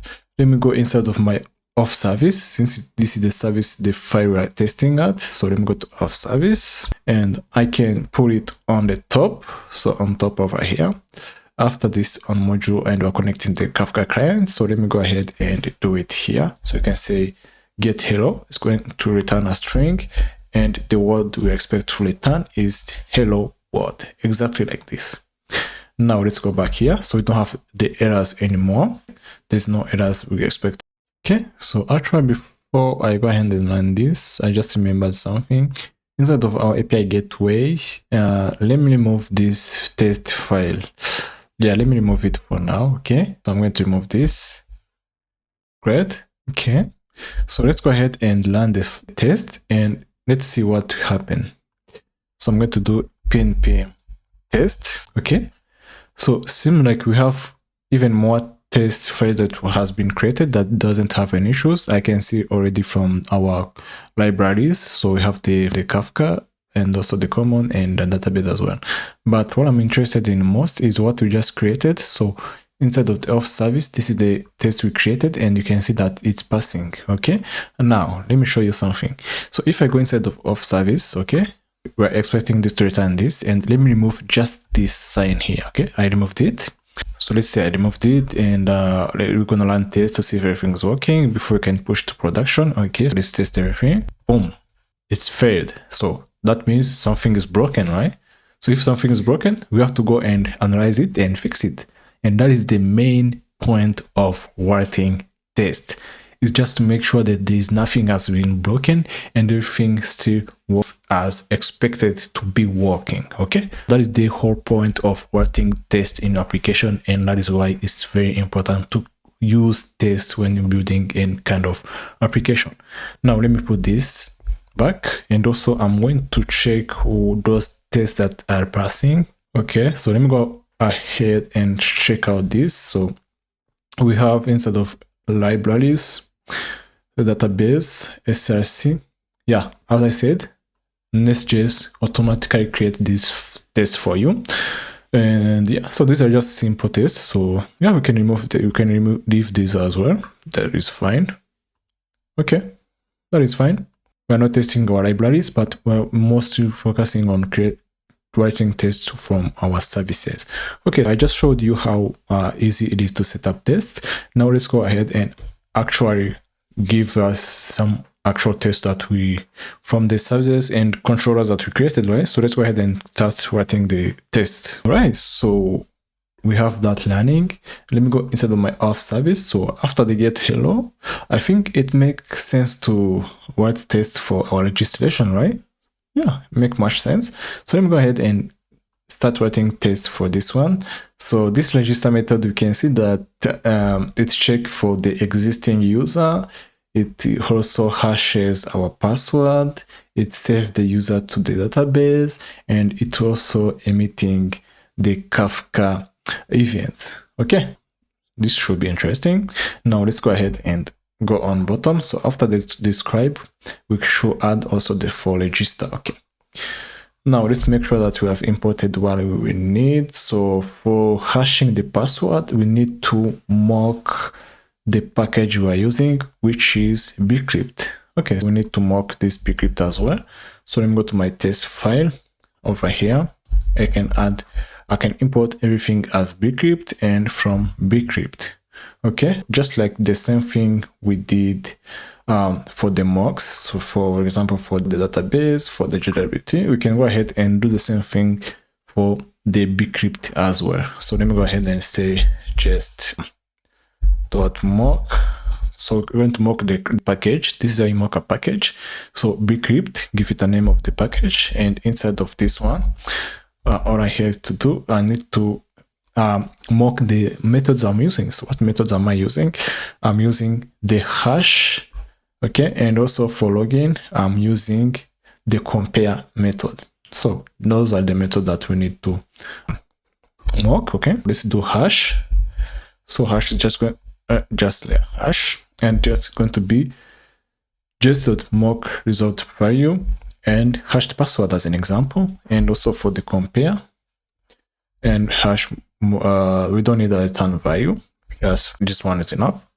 All right, so let's go ahead after this hello world. So after this one, let me go ahead on the outside. So make sure you're outside of it, but make sure you're inside of our auth service, just over here, just not inside of this describe. Okay, make sure we go outside of this. Actual outside is here. Yeah, so let's go outside of this one over here, and we can say describe. Let's go ahead and call it register, and inside of this one, it's going to be very simple. So it should register a new user successfully. Okay, that is what we need. Now inside of this one, what I'm going to do, so we're going to try and do exact same thing that our auth service does. So let's go inside of this one, and I can go ahead and set up our mock database. Okay, for example, if the user is not found, we can use our existing one. Okay, so let's say, yeah, mock no user existing user, and you can say mock db service .db .limit, and here we can just also call the mock resolved value once. Great. And after this one, we can also go ahead and set up the inserting the returned user. So you can say const mock user, you can call it mock user, and inside of here we can add some test user. For example, ID, it can be this ID, the email, it can be any random email. So we can say let me give this name. So we've got wise. By the way, if you want more advanced courses like this, go ahead and check with codewise.com. And so yeah, let's go ahead, and also the name is going to be Fiston. Great. And here on the bottom, we can just say mock, mock returning. So mock service db returning mock returned value, and inside of this one we have the mock user. Okay, and let's go ahead and execute this. So we can say const result is going to be equals to await service.register. So notice on this one, service.register, we are using the actual service from our service. So this is the service we are using. Okay, await service.register, and the service needs to pass in the data we need. So we need the user, email, we need the password, we need the name. Great. And after this one, we can go ahead and check for result, for example. So let's go ahead and check for result. So we can say expect result to be equals. So what we expect to be equals to, and inside this one, I can give it a message. So user registered successfully, and also we have this ID. Okay, let's just stop here, and then we go back to my auth service. Okay, what happens when the user registers successfully?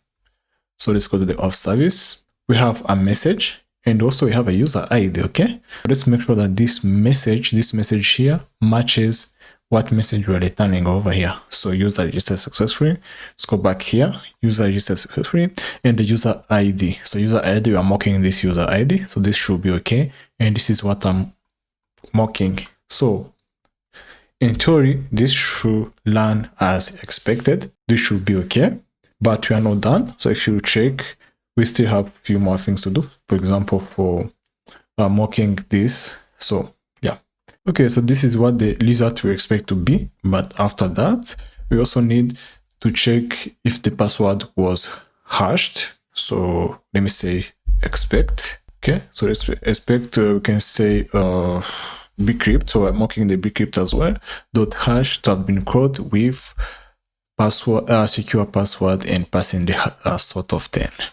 Okay, and here we can now mock the Kafka client emit. So expect, you can say mock Kafka client, and we can say .emit, and to have been crawled with.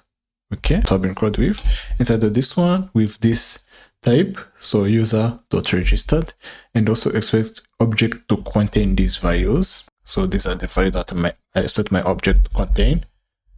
Inside of here, I'm going to have in the user ID, the email, this is going to be this one, and also the name, yeah, the name, and what else do we have? So let's check our services. We also have timestamp. Great. So let's create the timestamp as well. And this, actually, I think this is optional. Let me remove it for now. I'm going to come back to this if to give us any issues, but this should be correct. So this is the event I'm exporting. So user registered, and it's the same thing as here. All right.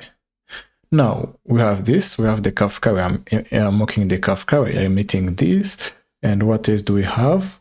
We also need to throw some kind of errors if the existing user is found, right? So this means it will throw us some conflict issues or conflict errors. Okay, so let me go after this one. Okay, after this. Okay, so after this one, so after it, over here on bottom, let me also add issue throw conflict if user exists. Yeah, that is correct. That is perfectly correct. And into this one, I can just mock the user. So mock dbService.limit expect standard value to having this user. So ID, user ID, and as well as the email. So the email is going to be okay. So on the bottom here, we can say await expect to have this. So let's say service.register to have this data. So existing user and password, and also existing user. I'm going to change all of this. And on the bottom here, we can say .reject. If it's reject, so with respect to return this user already exists. Now let's check if that's the case right here. User already exists. Okay, so that is the case. All right, so now let me actually change this email to match my email here. So let me change it all over here. What's the issue here? So this email, that's what I'm trying to change. I don't know, it's giving, yep. So it was just formatting issues, and the password as well, but it doesn't really matter anyways. So let me just, yep. And also the name, let me use the same name, I guess. So that should be okay. Oh yeah, so let me just use this name as well. So over here, boom. And let's go ahead and run this test. So let's see what will happen. Okay, we have some issues. Now let's check out what kind of issues we have, right? So let me go on top here. Okay. It said matches error received. Value must mock or spy function. So received has type function. Received has value function hash. So it means we have an issue on this right here. So on the bcrypt. So now let's go ahead and analyze, see what happened. All right.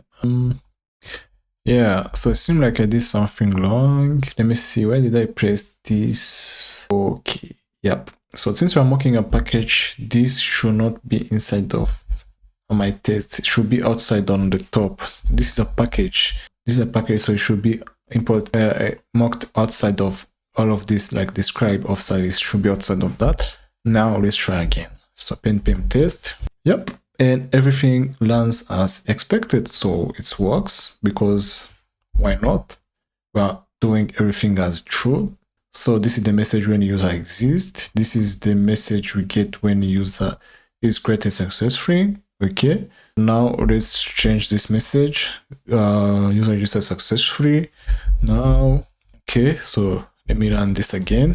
Yep, it's failed, because we know it will fail. So this is the message we expected, but we received this message. So this is a breaking change. This should not pass. So there's an issue. Now let's go ahead and analyze and see what's causing that. You can fix the error, right? Let's go back. Oh, okay. This should not be here. We save this. Let's run this again. Npm test, and boom. Working. Okay. So great. So this is the first test, and now I hope you got the idea of how you can go ahead and test any of your other methods that you're trying to test. Okay, so this is the whole idea, guys, of how you can go ahead and write test for your services, and it's very simple. Like, okay, so I'm not going to go ahead and add tests in all services. I just wanted to give you an idea of how you can write some tests inside of Nest.js and in any other TypeScript based or JavaScript based project. Yep, so this was everything for this course, and you can go ahead and add some tests. Okay, so yeah, but if you want to see like more videos like that, let me know. And yeah, so let me go ahead and see what we can build next. All right, congratulations guys for making to this end, and just note that this is not the actual end. We also have to build the client side, and I have already started adding this to this course, so you can see that we already have the client side set up as well, and even some few features for the backend. And if you would like to see more or request any features that you want to see in this course, or whatever you want to add on this course, please go ahead and request on this. So just come here, you can get this course, and you can go ahead and request me any feature that you want. And also, this is the only way you can support my work. So if that's something that interests you, please go ahead and check the link in the description so we can continue on building. I hope I will see you guys in the course, and if not, thank you so much for watching, and please note that I will be continuing developing even more videos for you guys. So thank you so much for watching, and I hope to see you on the course. So see you guys next time. Bye.